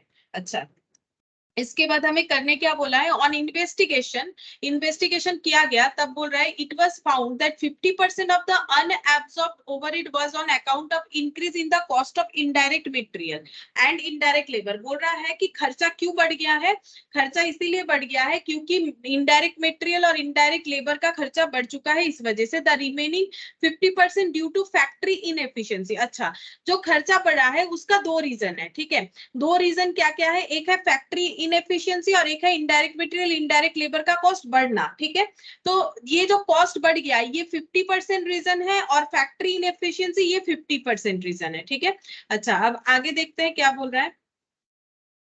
बस इतना ही बोला है। हम लोग को क्या करना है, ओवर मतलब जो एब्जॉर्प्शन हुआ है अंडर एब्जॉर्प्शन वो हमें ट्रीट करना है। तो सबसे पहले तो ये पता करना पड़ेगा कि अंडर एब्जॉर्प्शन हुआ कितना है। तो फैक्ट्री का एक्चुअली खर्चा इतना हुआ है, लेकिन क्योंकि ओवरहेड जो है प्री डिटरमाइंड बेसिस पे होता है तो ओवरहेड एब्जॉर्ब कितना करवाया होगा हम लोगों ने, देखो इतना आवर्स जो है काम हुआ है, द एक्चुअल आवर्स वर्क इतना हुआ है। ठीक है, और ओवरहेड जो रिकवर हुआ है प्रोडक्शन में वो 1.25 पर आवर बेसिस पे करने का सोचा गया। वाज रिकवर्ड मतलब प्री डिटरमाइंड रेट है, ठीक है, 1.25, तो ये पर आवर बेसिस पे दे दिया है, तो इतने आवर्स चलने से कितना खर्चा होगा, ठीक है, ये हम लोग निकालेंगे, उतना ही एब्जॉर्ब किया होगा, लेकिन एक्चुअली में इतना हुआ है। जैसे कि देखो यहाँ पर हम लोग, मैंने एग्जांपल दिया ना, ये 20 के बेसिस पे कैलकुलेट किया, जितना टाइम मशीन चला, जस्ट वैसे ही हमें करना है। तो ये देखो कैसे होगा। पहले हम लोग चेक करेंगे कि कितना ओवर एब्जॉर्प्शन या अंडर एब्जॉर्प्शन है। तो यहाँ पर लिखते हैं कैलकुलेशन ऑफ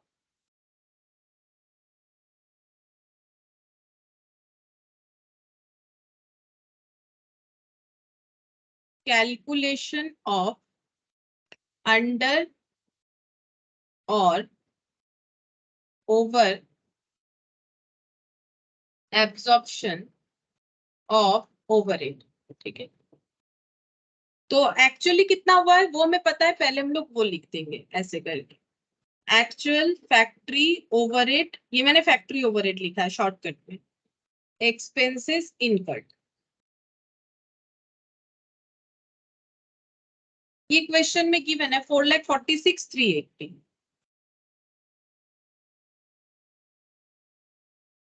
और एब्सॉर्ब्ड, ठीक है, एब्सॉर्ब जो है वो लिखना पड़ेगा। एब्सॉर्ब मतलब जो प्रीवियस बेसिस पे हम लोग करते हैं, ओवरहेड एब्सॉर्ब। अब कितना हुआ है कैसे पता चलेगा? क्वेश्चन में कुछ एक रेट दिया हुआ रहेगा और उससे रेलिवेंट डेटा दिया हुआ रहेगा। जैसे एक्चुअली 2,93,104 आवर्स काम हुआ है, 2,93,104 आवर्स काम हुआ है, और इसको प्रीवियस रेट पे डिसाइड किया गया है एब्सॉर्ब करवाने के लिए, जो कि 1.25 पर आवर है, एट द रेट ऑफ 1.25, ठीक है। अब मल्टीप्लाई करते हैं, 2,93,104 इंटू 1.25, तो ये हो गया 3,66,380। अच्छा देखो, हम लोगों ने इतना एब्सॉर्ब करवाया प्रोडक्शन में, प्रोडक्ट में, फिनिश गुड्स में, बट खर्चा इतना हुआ, मतलब हम लोगों ने कम एब्सॉर्ब करवा दिया। और जब कम एब्सॉर्ब करवाते हैं तो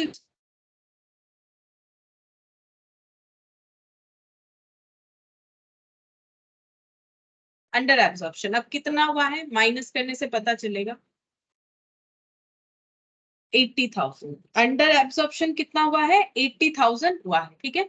और हमें देखो सारा क्वेश्चन ना अंडर एब्सॉर्प्शन का ही देगा, ओवर एब्सॉर्प्शन का नहीं देगा, क्योंकि इसमें ट्रीटमेंट करना है। देखो ये सब करना, इसमें क्या है, या तो कॉस्टिंग पीएल में ट्रांसफर करो, तो हमें कॉस्ट में थोड़ी ना पूरा कॉस्टिंग पीएल का डेटा वेटा दिया हुआ रहता है कि हम लोग ये ट्रीटमेंट करेंगे, या फिर कैरी फॉरवर्ड कर दो या रिवर्स एंट्री दे दो। हमें हमेशा ये सप्लीमेंट्री रेट कैलकुलेट करने वाला पॉइंट ही दिया हुआ रहेगा, मतलब हम लोगों को क्वेश्चन नॉर्मली अंडर एब्सॉर्प्शन का ही देगा। लेकिन ये इसका मतलब ये नहीं है कि हम लोग इसको रट लेके अंडर एब्सॉर्प्शन कैसे होता है, इसे हम लोग आराम से समझ सकते हैं कि हम लोगों ने इस बेसिस पे चार्ज किया होगा, लेकिन एक्चुअली तो ये खर्चा हुआ। तो प्रोडक्ट फिनिश गुड्स में मुझे खर्चा चार्ज करना चाहिए था इतना, जबकि मैंने किया इतना, तो कम किया है ना, तो दैट इज अंडर एब्सॉर्प्शन, ठीक है। इस तरीके से ये बहुत लोगों को कंफ्यूजन हो जाता है कि अंडर एब्सॉर्प्शन कौन सा है, ओवर एब्सॉर्प्शन कौन सा है। अच्छा, अब रीजन भी हमें बता दिया है, 50% रीजन है। देखो यहाँ पर रीजन बताया है, क्योंकि जब भी रीजन का क्यों जरूरत है, जब भी अंडर एब्सॉर्प्शन होगा तो पता करना पड़ेगा नॉर्मल रीजन है कि एबनॉर्मल। अगर नॉर्मल रीजन है तो उससे कॉस्ट को इंक्रीज करेंगे, और एबनॉर्मल रीजन है तो उससे हम लोग क्या करेंगे, उसे कॉस्टिंग पीएल में ट्रांसफर करेंगे, ठीक है। अब इसमें आइडेंटिफाई करेंगे कि कौन सा नॉर्मल रीजन है, कौन सा एबनॉर्मल रीजन है। देखो जो फैक्ट्री इनएफिशिएंसी की वजह से हुआ है वो हम लोग का क्या है, वो हम लोग का हो जाएगा एबनॉर्मल रीजन। और जो जेन्युइन रीजन है वो है कि मेटेरियल का खर्चा बढ़ गया, लेबर का खर्चा बढ़ गया, वो तो नॉर्मल रीजन है, ठीक है। खर्चा तो बढ़ ही सकता है, अब अगर मेटेरियल का प्राइस चेंज हो गया है, सपोज लेबर का कॉस्ट बढ़ गया है, तो ये सब नॉर्मल रीजन है, क्योंकि ये हमारे कंट्रोल में तो नहीं है। तो यहाँ पर हम लोग लिखेंगे ऐसे, रीजंस फॉर अनएब्सॉर्ब्ड या अंडर एब्सॉर्ब्ड, अनएब्सॉर्ब्ड और under absorbed overhead. 50% of the under absorbed overhead was on account of increase in cost of indirect material and labor. Second, 50% of the under absorbed overhead was due to factory inefficiency. ठीक है, ये overhead के questions को लिखने का तरीका है। देखो ये तो हमें यहाँ पर दे ही दिया था कि 50% इस वजह से 50% ऐसे हुआ। ठीक है, हम लोग को यहाँ पर कैलकुलेट क्या करने बोला था कि देखो how state how do you proceed to close the books of the accounts. जब हम लोग क्लोज करेंगे तो क्या क्या स्टेप्स फॉलो करेंगे, पहले तो चेक करेंगे अंडर एब्जॉर्प्शन है कि ओवर एब्जॉर्प्शन, उसके बाद हम लोग रीजंस दिखाएंगे कि क्या किस वजह से हुआ है, अब हम लोग उसका ट्रीटमेंट भी दिखाएंगे। तो ट्रीटमेंट यहाँ पर लिखते हैं। ट्रीटमेंट के लिए हम लोग को निकालना पड़ेगा पहले supplementary rate, treatment of under absorbed overhead. अच्छा, 50% करना पड़ेगा तो 80,000 है, उसका 50% 50% अलग ट्रीटमेंट होगा, 50% अलग ट्रीटमेंट होगा। 50% मतलब 40,000, ठीक है, यहाँ पर 50% मतलब 40,000, ठीक है। तो 40,000 जो है यहाँ पर लिखते हैं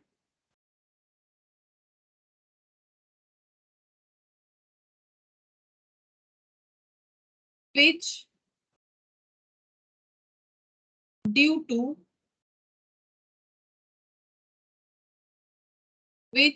to increase in the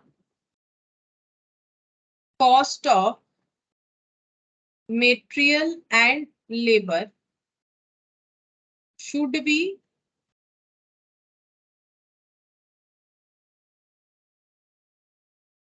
charged to unit produced by using supplementary rate।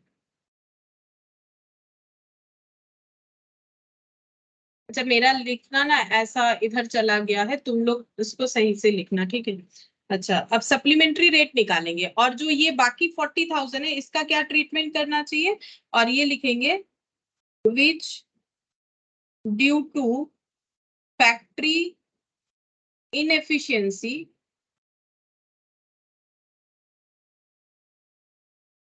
debited to costing PL as it is an abnormal loss। ठीक है, ये चीज लिखना पड़ता है। हम एक क्वेश्चन में लिखा दे रहे, बाकी में इतना नहीं लिख पाएंगे, तुम लोग इस चीज को एक्सप्लेन कर लेना कि रीजन क्या है, फिर रीजन के हिसाब से उसका ट्रीटमेंट क्या होगा। ठीक है, हम नेक्स्ट क्वेश्चन से ना सिर्फ सप्लीमेंट्री रेट कैलकुलेट करके उसका ट्रीटमेंट क्या होगा वो बता देंगे। अब हम लोग निकालेंगे सप्लीमेंट्री रेट। सप्लीमेंट्री रेट, अच्छा, सप्लीमेंट्री रेट कैसे निकलेगा, देखो अभी मैंने यहाँ लिखा है फॉर्मूला, टोटल अंडर एब्जॉर्प्शन जो भी by divided by equivalent production unit.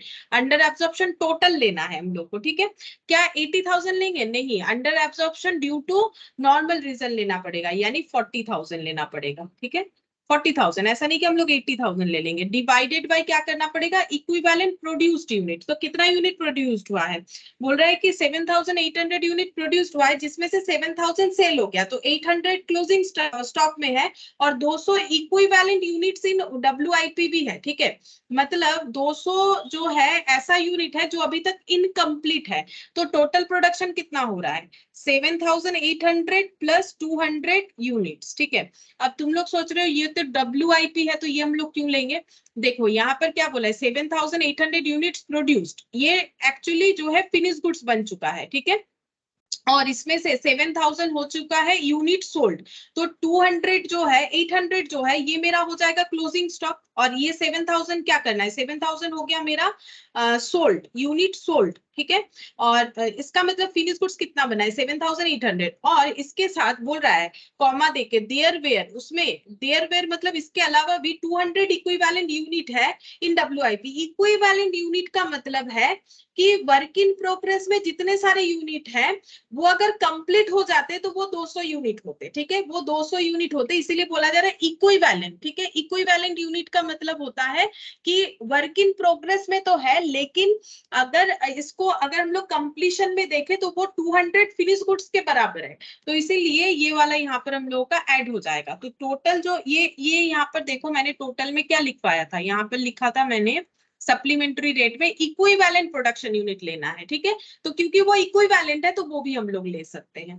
तो यहाँ पर ये टोटल हो जाएगा 40,000 डिवाइडेड बाय 8,000 यूनिट, तो ये हो गया ₹5 पर यूनिट। अब इसे क्या करना है, इसे चार्ज करना है, ठीक है। कहाँ कहाँ चार्ज करेंगे, फिनिश गुड्स में करेंगे, और डब्ल्यूआईपी में करेंगे, और कॉस्ट ऑफ सेल्स में करेंगे। अच्छा, अब यहाँ पर लिखते हैं चार्ज टू, ऐसे करके लिखते हैं, charge to cost of sales finished goods and WIP and the amount to be debited as follows। Debit करना पड़ेगा, खर्चा बढ़ाना है तो डेबिट करना पड़ेगा। कहाँ कहाँ डेबिट करना पड़ेगा, कॉस्ट ऑफ सेल्स में, फिनिश गुड्स में, डब्ल्यूआईपी में, ये देखो लिखवाया हुआ है, कॉस्ट ऑफ सेल्स में, फिनिश गुड्स में, डब्ल्यूआईपी में। अच्छा, अब कितना कितना चार्ज करेंगे, तो यहाँ पर यूनिट्स कंसीडर करना पड़ेगा। तो सबसे पहले यहाँ पर लिखते हैं स्टॉक ऑफ फिनिश गुड्स में कितना चार्ज होगा, फिनिश गुड्स कितना सारा है उतने पे चार्ज होगा, और यहाँ पर लिखेंगे डब्ल्यूआईपी, और यहाँ पर लिखेंगे cost of sales. Cost of sales मतलब जितना यूनिट सेल हो गया, ठीक है। तो जो सेल हो गया यहाँ पर बता दिया, ये देखो 7000 सेल हो गया, तो 7000 इंटू 5, तो ये हो जाएगा 35,000। अच्छा, डब्ल्यूआईपी में कितना है 200, 200 इंटू 5, तो ये हो गया 1000, ठीक है। अच्छा, और स्टॉक ऑफ फिनिश गुड्स में कितना है, फिनिश गुड्स में हम लोग का 800 है, ठीक है। Closing stock of finish goods ये 800 है, तो ये हो जाएगा हम लोग का 4000 रुपीज। तो टोटल करने से आ जाएगा 40,000, 35 और ये दोनों मिला के 5 यानी कि 40,000, ठीक है। तो ये प्रेजेंटेशन करने का तरीका है कि कैसे करके होगा, लेकिन नेक्स्ट क्वेश्चन से हम इतना सारा नहीं लिखवाएंगे, हम जस्ट ये अंडर एब्जॉर्प्शन ओवर एब्जॉर्प्शन निकाल के फिर ट्रीटमेंट दिखा देंगे कि कितने का ट्रीटमेंट हमें करना है। तो लिखने का तरीका मैंने एक बार बता दिया, क्या करेंगे हम लोग over absorption under absorption calculate करेंगे। अगर क्वेश्चन में रीजन बता दिया है तो रीजन को यहाँ पर डिफाइन कर देंगे कि रीजन क्या है, रीजन के हिसाब से कौन सा एबनॉर्मल है, नॉर्मल है, फिर सप्लीमेंट्री रेट निकाल के जहां जहां चार्ज करना है वहां चार्ज कर देंगे, ठीक है।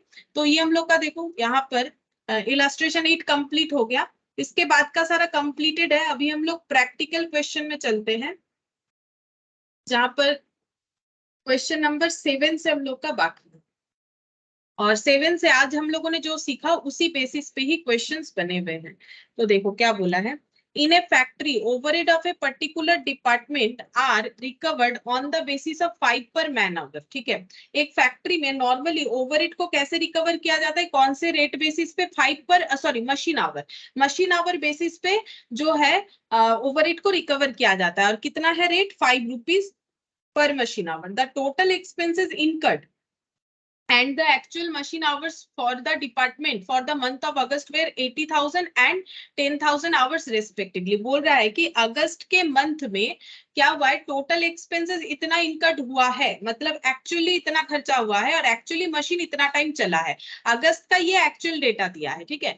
Of the amount of 80,000, 15,000 become payable due to an award of the labour code. बोल रहा है कि 80,000 का जो ओवरहेड का खर्चा दिखाया जा रहा है उसमें 15,000 का खर्चा किस चीज का है, लेबर कोर्ट में कोई केस चल रहा होगा इस फैक्ट्री के साथ लेबर यूनियन का, जहां पर ये फैक्ट्री केस हार चुकी है और इनको पे करना पड़ेगा अपने लेबर लोगों को कितना 5000, ठीक है। मतलब यहाँ पर अवार्ड का मतलब होता है कि एक्चुअली कोर्ट ने फैसला सुना दिया है कि आपको 5000 इनको देना पड़ेगा, ठीक है। 5000 नहीं, sorry 15,000 become payable due to an award, मतलब पेनल्टी के तरह of the labour court, and 5,000 was in respect of expenses of the previous year booked in the current month। बोल रहा है कि 5,000 जो है इसमें 80,000 में 15,000 ऐसा खर्चा है जो कि लेबर कोर्ट में डिसाइड हुआ है और उस हिसाब से पे करना है, मतलब लाइक पेनल्टी की तरह मान सकते हैं। और 5,000 जो है वो है ऐसा एक्सपेंस जो प्रीवियस ईयर का था लेकिन इस साल चार्ज किया गया है। इसका मतलब हम लोग को इस साल के खर्चे में से ये खर्चे को डिडक्ट करना पड़ेगा। क्यों करना पड़ेगा? देखो पहला बात है 80,000 का हम लोगों को ओवरहेड का खर्चा चाहिए, ठीक है। तो ये तो कोई ओवरहेड का खर्चा हुआ नहीं। जो 15,000 है ये तो हम लोग का एक एबनॉर्मल एक्सपेंसेस है जो कभी कभार होता है। ये क्या है? नॉन रिकरिंग एक्सपेंसेस है। कभी कभार पेनल्टी लगेगा ना, रोज थोड़ी ना पेनल्टी लगेगा। तो ये तो हमारे डे टू डे का खर्चा नहीं है ओवरहेड का, तो ये हम लोग का एबनॉर्मल खर्चा है। तो इसको एबनॉर्मल मतलब हम ये एबनॉर्मल रीजन का बात नहीं कर रहे हैं। एबनॉर्मल जैसे मान लो कभी गोडाउन में आग लग जाना, उससे लॉस होना, जैसा एक एबनॉर्मल रीजन है, वैसे कोर्ट केस के वजह से किसी तरीके का लॉस हुआ तो that is also abnormal reason. तो 80,000 में हम लोग 15,000 को लेस कर देंगे, क्योंकि हम लोग इसके जैसे मान लो किसी साल गोडाउन में आग लगने के कारण हम लोगों का ग्रॉस प्रॉफिट या नेट प्रॉफिट कम दिख रहा है, तो क्या हर साल वो कम दिखता है? नहीं। तो इसीलिए ऐसे खर्चे को हम लोग क्या करेंगे? एलिमिनेट करेंगे। एक्चुअल खर्चा पता करने के लिए तो हम लोग को क्या करना पड़ेगा? यहां से हम लोग माइनस कर देंगे 15,000, ठीक है। फिर जो प्रीवियस ईयर का खर्चा इस साल एडेड है वो खर्चा है, ठीक है, लेकिन वो तो प्रीवियस ईयर का है, तो इस साल क्यों ऐड करें? तो उसको हम लोग क्या कर देंगे? लेस कर देंगे। लेस करने से हमें एक्चुअली इस साल का ओवरहेड का खर्चा पता चलेगा। फिर बोल रहा है actual production was 40,000 unit of which 30,000 unit were sold. बोल रहा है कि एक्चुअली 40,000 यूनिट प्रोड्यूस हुआ जिसमें से 30,000 सेल हो गया। On analyzing the reason, it was found that 60% of the under-absorbed overhead was due to defective planning and the rest was attributed to normal cost increase। बोल रहा है कि 60% defective planning के लिए हुआ है जो under absorption हुआ है, और बाकी 40% जो है वो क्या होगा? वो normal cost increase करवा दो उससे, मतलब वो normal reason से हुआ है, यानी हम लोग अपने cost को increase कर सकते हैं supplementary rate को use करके। कहाँ कहाँ increase करेंगे? cost of sales में, finished goods में और WIP में। So the treatment of over और under absorption overhead in cost account, ठीक है। तो हमें ट्रीटमेंट करके दिखाना है। तो एक्चुअल ओवरहेड कितना हुआ है वो हमें पहले ठीक करना पड़ेगा। 80,000 दे तो दिया है लेकिन उसमें कुछ ऐसे आइटम इंक्लूडेड है जो हमारे खर्चे को फालतू में बढ़ा रखे, तो उसको हमें कम करना पड़ेगा। तो देखो कैसे होगा।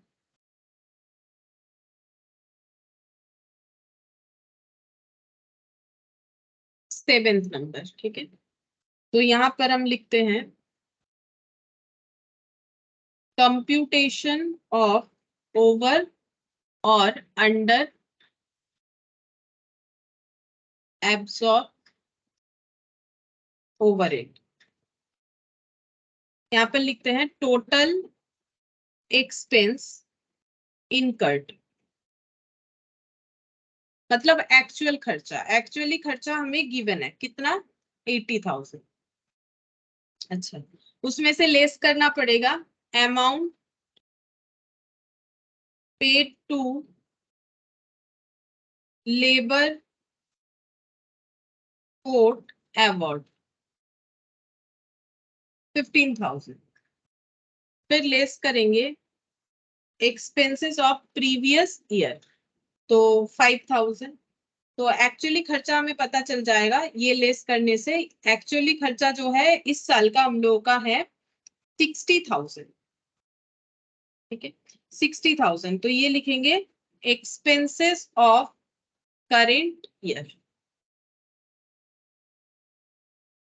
अब हम लोग यहाँ से चेक करेंगे कि ओवरहेड एब्सॉर्ब कितना है। ओवरहेड एब्सॉर्ब मतलब प्रीवियस ईयर बेसिस पे कितना ओवरहेड एब्सॉर्ब करवाया है। तो ओवरहेड एब्सॉर्ब होगा 5 पर मशीन आवर बेसिस पर। इस बार मशीन चला है 10,000 आवर्स, ठीक है। तो 10,000 hours at the rate of 5, तो ये हो गया 50,000। तो हम लोगों ने 50,000 रुपीज का खर्चा हुआ है, लेकिन यहाँ पर एब्जॉर्ब करवाया है 50,000 रुपीज, क्योंकि एब्जॉर्ब है और एक्चुअली इतना हुआ है। ठीक है, ये एक्चुअल खर्चा 60,000 हुआ है, मतलब हम लोगों ने कम एब्जॉर्ब करवा दिया। कितना? 10,000। ठीक है, 10,000 क्या हो गया? 10,000 हो गया अंडर एब्जॉर्ब। ठीक है, अच्छा अब ये 10,000 में बोला है 60% है डिफेक्टिव प्लानिंग के लिए, तो यहाँ पर लिखते हैं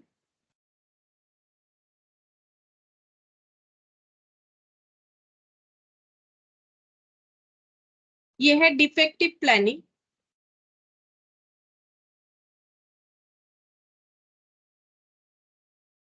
और 40% का बताया है हमें rest was attribute to normal cost increase. तो ये बोल रहा है कि ये जो इसके देखो यहाँ पर बोला है डिफेक्टिव प्लानिंग, अगर मैंने जो लिखवाया है उसमें देखो तो मैंने प्लानिंग को दो पार्ट में डिवाइड किया, जेन्युइन प्लानिंग एरर और मेजर डिफेक्टिव प्लानिंग एरर। ठीक है, तो क्या ये एबनॉर्मल रीजन होगा कि नॉर्मल? वो कैसे पता चलेगा कि ये जेन्युइन है? कि देखो डिफेक्टिव का मतलब ही होता है एबनॉर्मल। ठीक है, और दूसरा बात है बता भी दिया है कि 40% से कॉस्ट को इंक्रीज करना है, यानी वो नॉर्मल रीजन है। ठीक है, तो ये डिफेक्टिव प्लानिंग यानी कि एबनॉर्मल रीजन,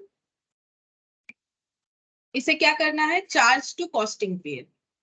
यहाँ पर मैंने ऐसे एरो एरो देके लिख दिया। ट्रांसफर क्या करेंगे? कॉस्टिंग पीएल में चार्ज करेंगे, ट्रांसफर टू कॉस्टिंग पीएल। ठीक है, और ये 40% जो है ये हो गया हम लोगों का नॉर्मल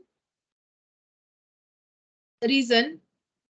ठीक है, नॉर्मल रीजन। अब इसका कैलकुलेशन करना स्टार्ट करते हैं, जैसे कि मैंने पहले भी बोला, और हम ये इतना प्रेजेंटेशन करके नहीं दिखा रहे, जस्ट ऐसे ही लिख दे रहे हैं कि अगर मेरा नॉर्मल है तो सप्लीमेंट्री रेट कैलकुलेट करके लिखना पड़ेगा। तो यहाँ पर सप्लीमेंट्री रेट कैलकुलेट करेंगे 40% के लिए, तो यहाँ पर लिखते हैं supplementary rate.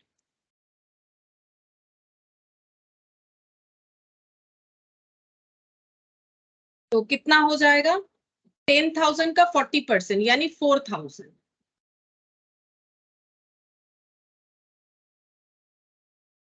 4,000 divided by equivalent unit. अब देखते हैं कितना यूनिट है। 40,000 यूनिट जो है प्रोड्यूस हुआ है, जिसमें से 30,000 सेल हो गया। इसमें कुछ WIP दिया नहीं है, तो क्या लिखेंगे? ऐसे लिख सकते हैं 30,000 प्लस 10,000। ठीक है, मतलब ये तीन पार्ट में होगा बेसिकली, एक WIP, एक closing stock of finish goods, एक यूनिट सोल्ड। तो ये यूनिट सोल्ड हो गया, ये फिनिश गुड्स हो गया, इसमें WIP है नहीं, तो ये हो गया 4,000 रुपीज है डिवाइडेड बाय 40,000 यूनिट। ठीक है, तो यहाँ पर आ जाएगा 0.10 रुपीज, 0.10 पर यूनिट। ठीक है, अब इसको हम लोग को कहाँ का एब्सॉर्ब करवाना पड़ेगा? यहाँ पर एब्सॉर्ब करवाएंगे, लिखेंगे charge to finished goods and unit sold. ठीक है, charge to finish goods and unit sold. तो फिनिश्ड गुड्स में कैसे ट्रांसफर करेंगे और unit sold closing stock of finish goods. तो फिनिश गुड्स कितना है? 10,000 इंटू 0.10 यानी कि 1,000 और 30,000 इंटू 0.10 यानी कि 3,000। तो टोटल 4,000 को इस तरीके से हमें चार्ज करना पड़ेगा कॉस्ट को इंक्रीज करने के लिए। ठीक है, चार्ज टू या फिर डेबिटेड टू कर सकते हैं, डेबिट करना पड़ेगा ना, डेबिटेड और चार्ज टू एक ही बात। ठीक है, नेक्स्ट देखो 8th नंबर में क्या बोला है। 8th नंबर में बोला है in a manufacturing unit factory overhead was recovered at a pre determined rate of 25 per man day. तो प्री डिटरमाइंड रेट लिया गया है जो है 25 per man day. The total factory overhead expenses incurred and the man days actually work 41.50 lakh and 1.5 lakh man days respectively. बोल रहा है कि एक्चुअली इतना खर्चा हुआ है और जो कितना मैन डेज काम हुआ है 1.5 लाख मैन डेज काम हुआ है। तो रिकवरी कैसे होगा? 1.5 लाख मैन डेज इंटू 25 करके हम लोगों ने एब्जॉर्ब करने का सोचा होगा, जबकि एक्चुअली इतना निकल के आया। Out of 40,000 unit produce during a period 30,000 were sold. तो 40,000 में से 30,000 सेल हो गया, तो 10,000 जो है वो फिनिश गुड्स होगा, closing stock of finish goods.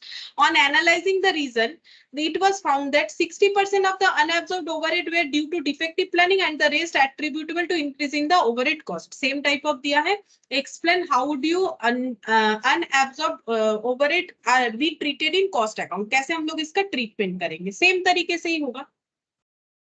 यहाँ पर 8th नंबर पहले चेक करते हैं कि अंडर एब्जॉर्ब कितना हुआ है.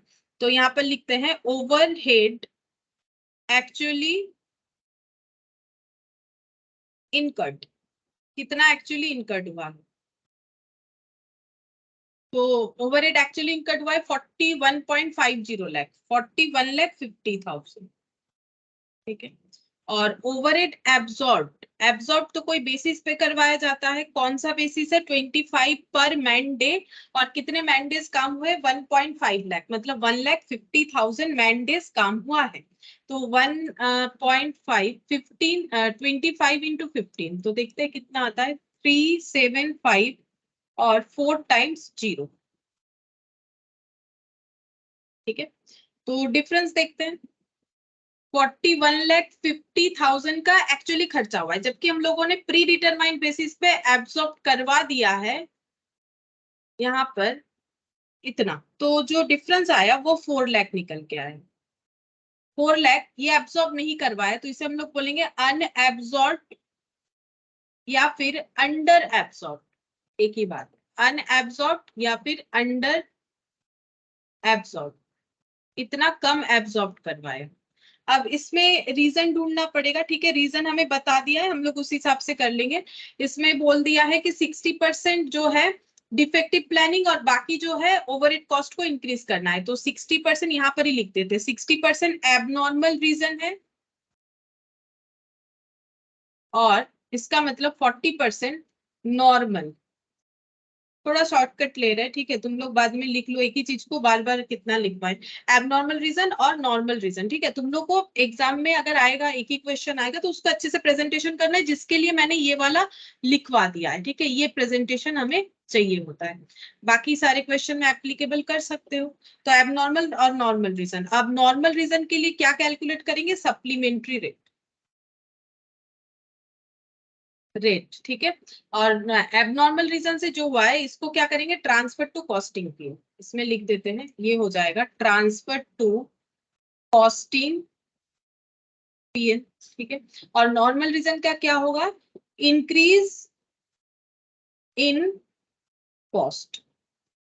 Increase in cost. Supplementary rate calculate करके कॉस्ट को इंक्रीज करेंगे. सप्लीमेंट्री रेट निकाल लेते हैं. Supplementary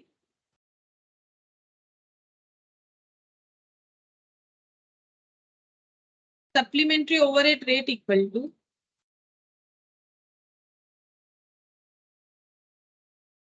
supplementary overhead rate equal to. अच्छा, ये देखो 40% जो है नॉर्मल रीजन से हुआ है, तो 4 लाख का 40%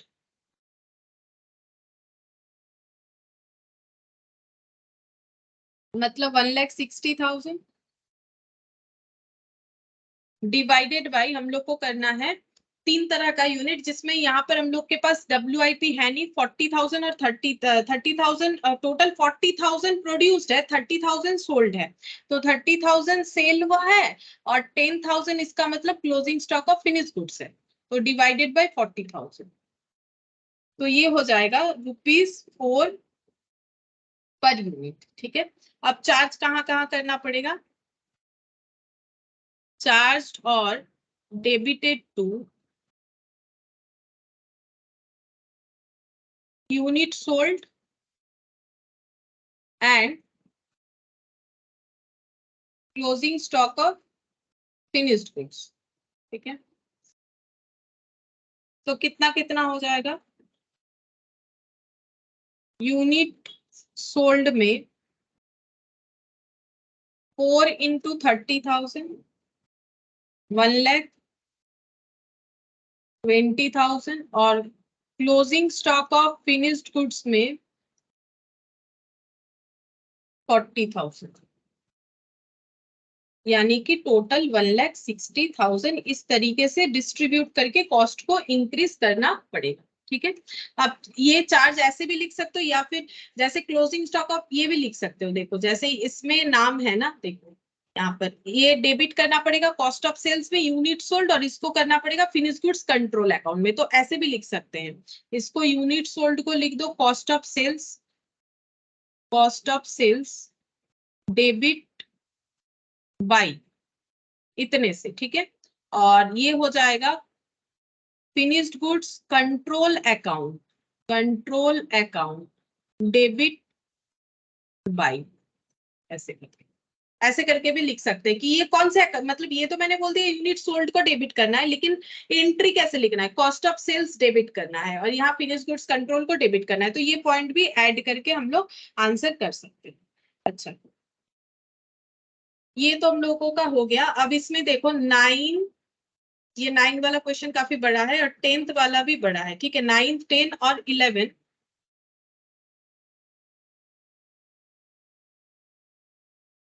9, 10, 11 और 12 हम लोग 12 वाला करके देख सकते हैं। ठीक है, जो टाइम उसमें 12 वाला हो जाएगा। 9, 10 जो है काफी बड़ा है, उसमें शायद थोड़ा सा टाइम लगे। ठीक है, तो 12th वाला देखो इसमें क्या बोला है। A Limited manufactures two product A and B. The manufacturing division consists of two production department P1 and P2 and two service department S1 and S2। बोल रहा है A Limited एक मैन्युफैक्चरर्स है जिसके यहाँ दो प्रोडक्ट बनता है A B, और दो प्रोडक्शन डिपार्टमेंट है P1 P2, दो सर्विस डिपार्टमेंट है मतलब P1 P2 S1 S2। Budgeted overhead rates are used in production department to absorb factory overhead to the product. बोल रहा है कि एब्जॉर्प्शन के लिए बजटेड ओवरहेड रेट यानी कि प्री डिटरमाइंड रेटेड को यूज किया जाता है। The rate of department P1 is based on direct machine our. P1 का जो रेट निकाला जाता है मशीन आवर पे, while the rate of P2 is based on direct labor hour। लेकिन P2 का डायरेक्ट लेबर आवर बेसिस पे निकाला जाता है। For allocating the service department cost to production department, service department के कॉस्ट को जब हम लोग प्रोडक्शन डिपार्टमेंट में एलोकेट करेंगे तो कौन से बेसिस पे होगा, cost of S1 to department P1 P2 equally. S1 का खर्चा P1 और P2 में इक्वली जाएगा एंड S2 का खर्चा P1 और P2 में 2:1 रेशियो में जाना चाहिए। ये देखो सब इंफॉर्मेशन बता रखा है। देखो अभी तक तो कुछ पता ही नहीं चला कि करना क्या है। यहाँ पर इतना बताया है कि ए लिमिटेड एक मैन्युफैक्चरिंग कंपनी है जिसके टोटल दो प्रोडक्शन डिपार्टमेंट दो सर्विस डिपार्टमेंट है P1 P2 S1 S2। P1 में जो खर्चा है ये लोग नॉर्मली बजटेड ओवरहेड रेट का यूज करते हैं प्रोडक्शन डिपार्टमेंट के खर्चे को एब्सॉर्ब करवाने के लिए, जिसमें ये लोग P1 में मशीन आवर रेट, P2 में डायरेक्ट लेबर आवर रेट, और S1 S2 का खर्चा जो ट्रांसफर होता है P1 P2 में यानी सेकेंडरी डिस्ट्रीब्यूशन, उसमें S1 का खर्चा इक्वली चला जाएगा P1 P2 में और S2 का खर्चा 2:1 में जाएगा। ये बता रखा है। अब आगे देखते हैं। The following data relating to factory overhead budgeted for the year available. तो बोल रहा है कि प्रोडक्शन डिपार्टमेंट का इतना इतना खर्चा है, सर्विस डिपार्टमेंट का इतना इतना खर्चा है।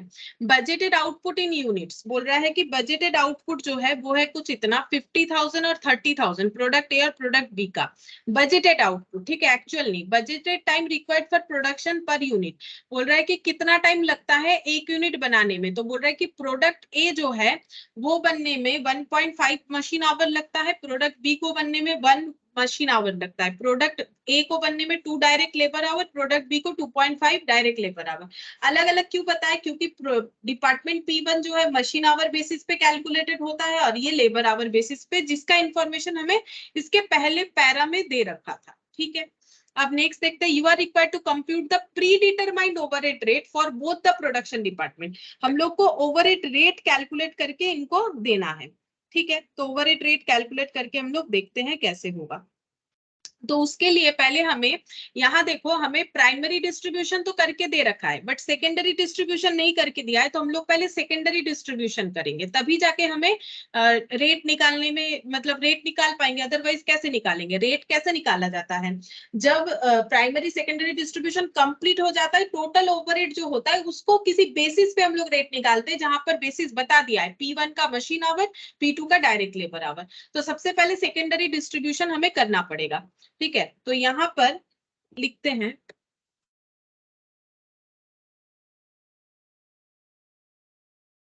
Computation of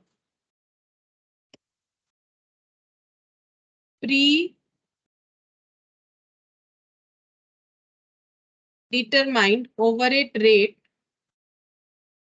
for each production department from budgeted data.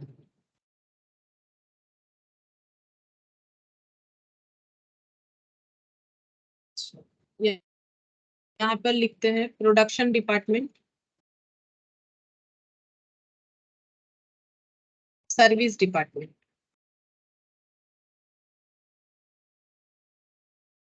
P1, P2, S1, S2। अच्छा, यहाँ पर लिखेंगे budgeted factory overhead for the year. ये गिवन है क्वेश्चन। देखो budgeted factory overhead 25 lakh 50, 21 lakh 75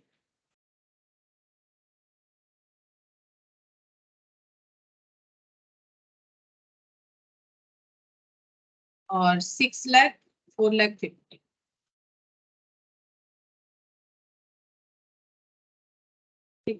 अब हमें क्या करना है, जो है चार्ज करना है। चार्ज कैसे करना है वो हमें बता दिया, हमें वैसे ही करना पड़ेगा। S1 का खर्चा इक्वली जाएगा और S2 का खर्चा 2:1 में डिस्ट्रीब्यूट होगा। तो पहले हम लोग S1 का डिस्ट्रीब्यूट करते हैं।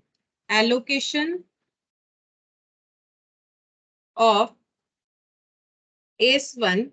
S1's cost to P1 and P2। तो यहाँ से 6 लाख माइनस कर देंगे, इक्वली जाएगा 3 लाख 3 लाख।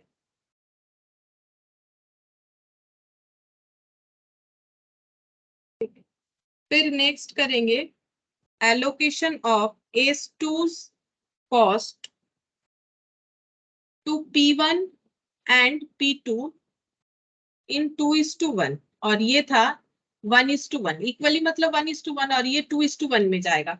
अच्छा, तो 4 लाख 50 डिवाइडेड बाई 3 मतलब 1 लाख 50 इंटू 2 मतलब 3 लाख हो जाएगा ये वाला, और ये 1 लाख 50 रहेगा।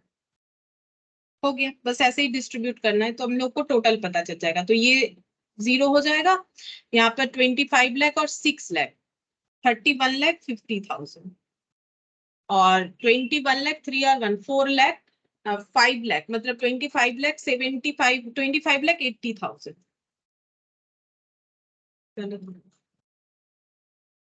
1 लाख 50, अच्छा 4 लाख 50 ओ 5 25 लाख 26 लाख 25,000। चेक कर लेते हैं। 21 लाख 75,000 26 लाख 25,000। अच्छा, ये हो गया टोटल ओवरहेड। Total overhead. अब मशीन आवर्स P1 का मशीन आवर होगा, तो बजटेड मशीन आवर कितना है? बजटेड मशीन आवर यहाँ पर कैलकुलेट करना पड़ेगा। बोल रहा है कि एक यूनिट ए बनाने में 1.5 लगता है, तो 50,000 बनाने में कितना लगेगा? इस हिसाब से हम लोग को कैलकुलेट करना पड़ेगा। 50,000 इंटू 1.5 इस तरीके से कैलकुलेट करना पड़ेगा। ठीक है, तो हम लोग कैलकुलेट कर लेते हैं। तो इसके लिए एक वर्किंग नोट बना लेंगे, यहाँ जगह है यहाँ पर कर लेते हैं। ठीक है, वर्किंग नोट बनाएंगे। Production department, product A product B ऐसे लिखते हैं। प्रोडक्ट ए और प्रोडक्ट बी। अच्छा, देखो बजटेड आउटपुट, बजटेड आउटपुट दे रखा है 50,000 और 40 नहीं 30 था शायद, हाँ 30,000।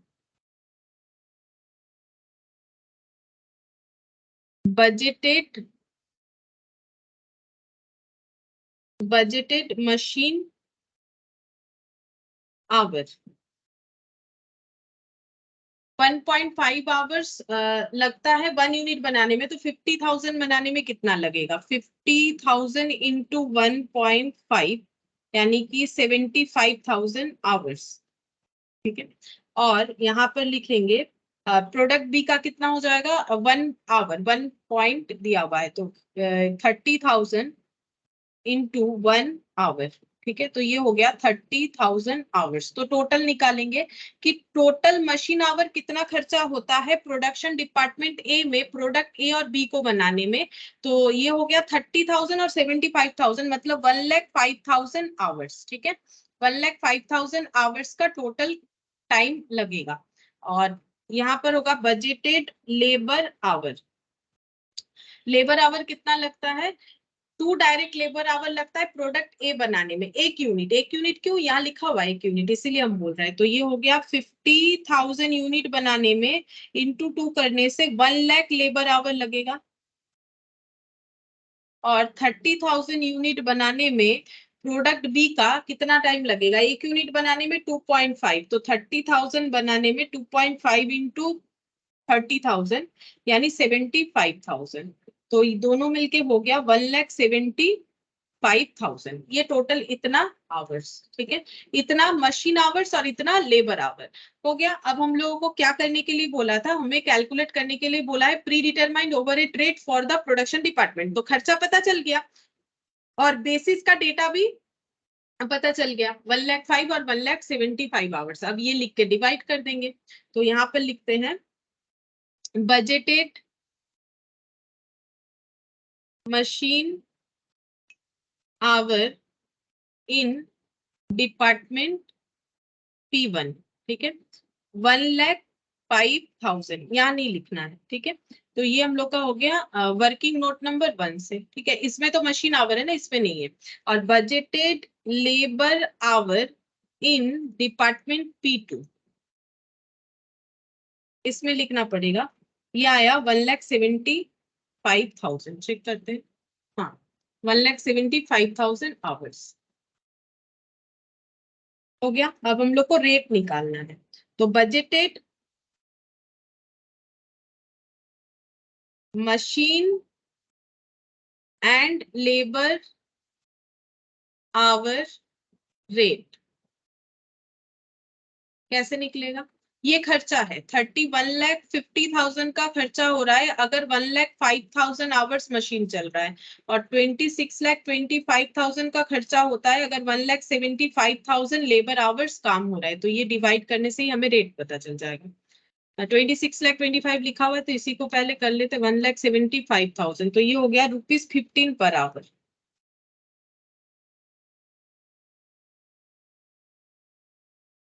डिवाइडेड बाई 10530 ₹30 पर आवर, ठीक है, ₹15 पर आवर और ₹30 पर आवर, ठीक है।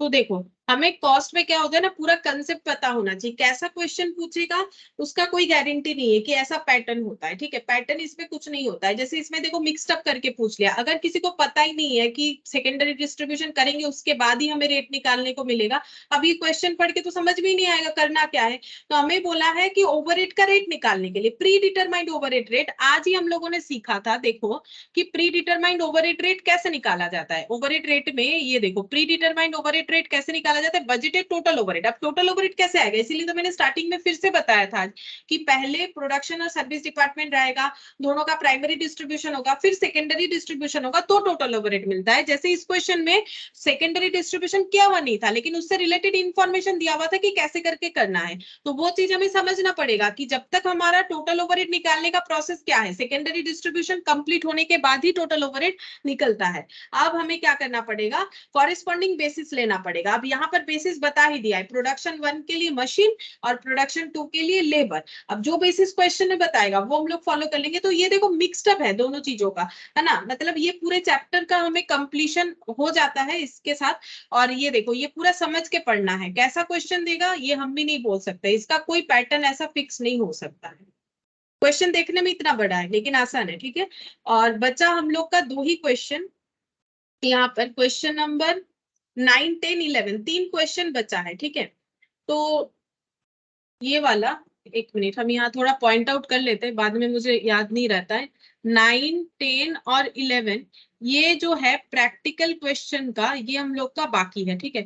तो ये हम देखते हैं कि अगर हो सके, इसमें ज्यादा टाइम तो नहीं लगेगा, तो हम चाहते हैं कि एक छोटा सा क्लास दे के इसको कंप्लीट कर ले। देखते हैं अगर संडे या मंडे किसी एक दिन होगा तो हम पहले से बता देंगे, ठीक है, डोंट वरी, हम पहले से बता देंगे कि किस दिन करवाएंगे।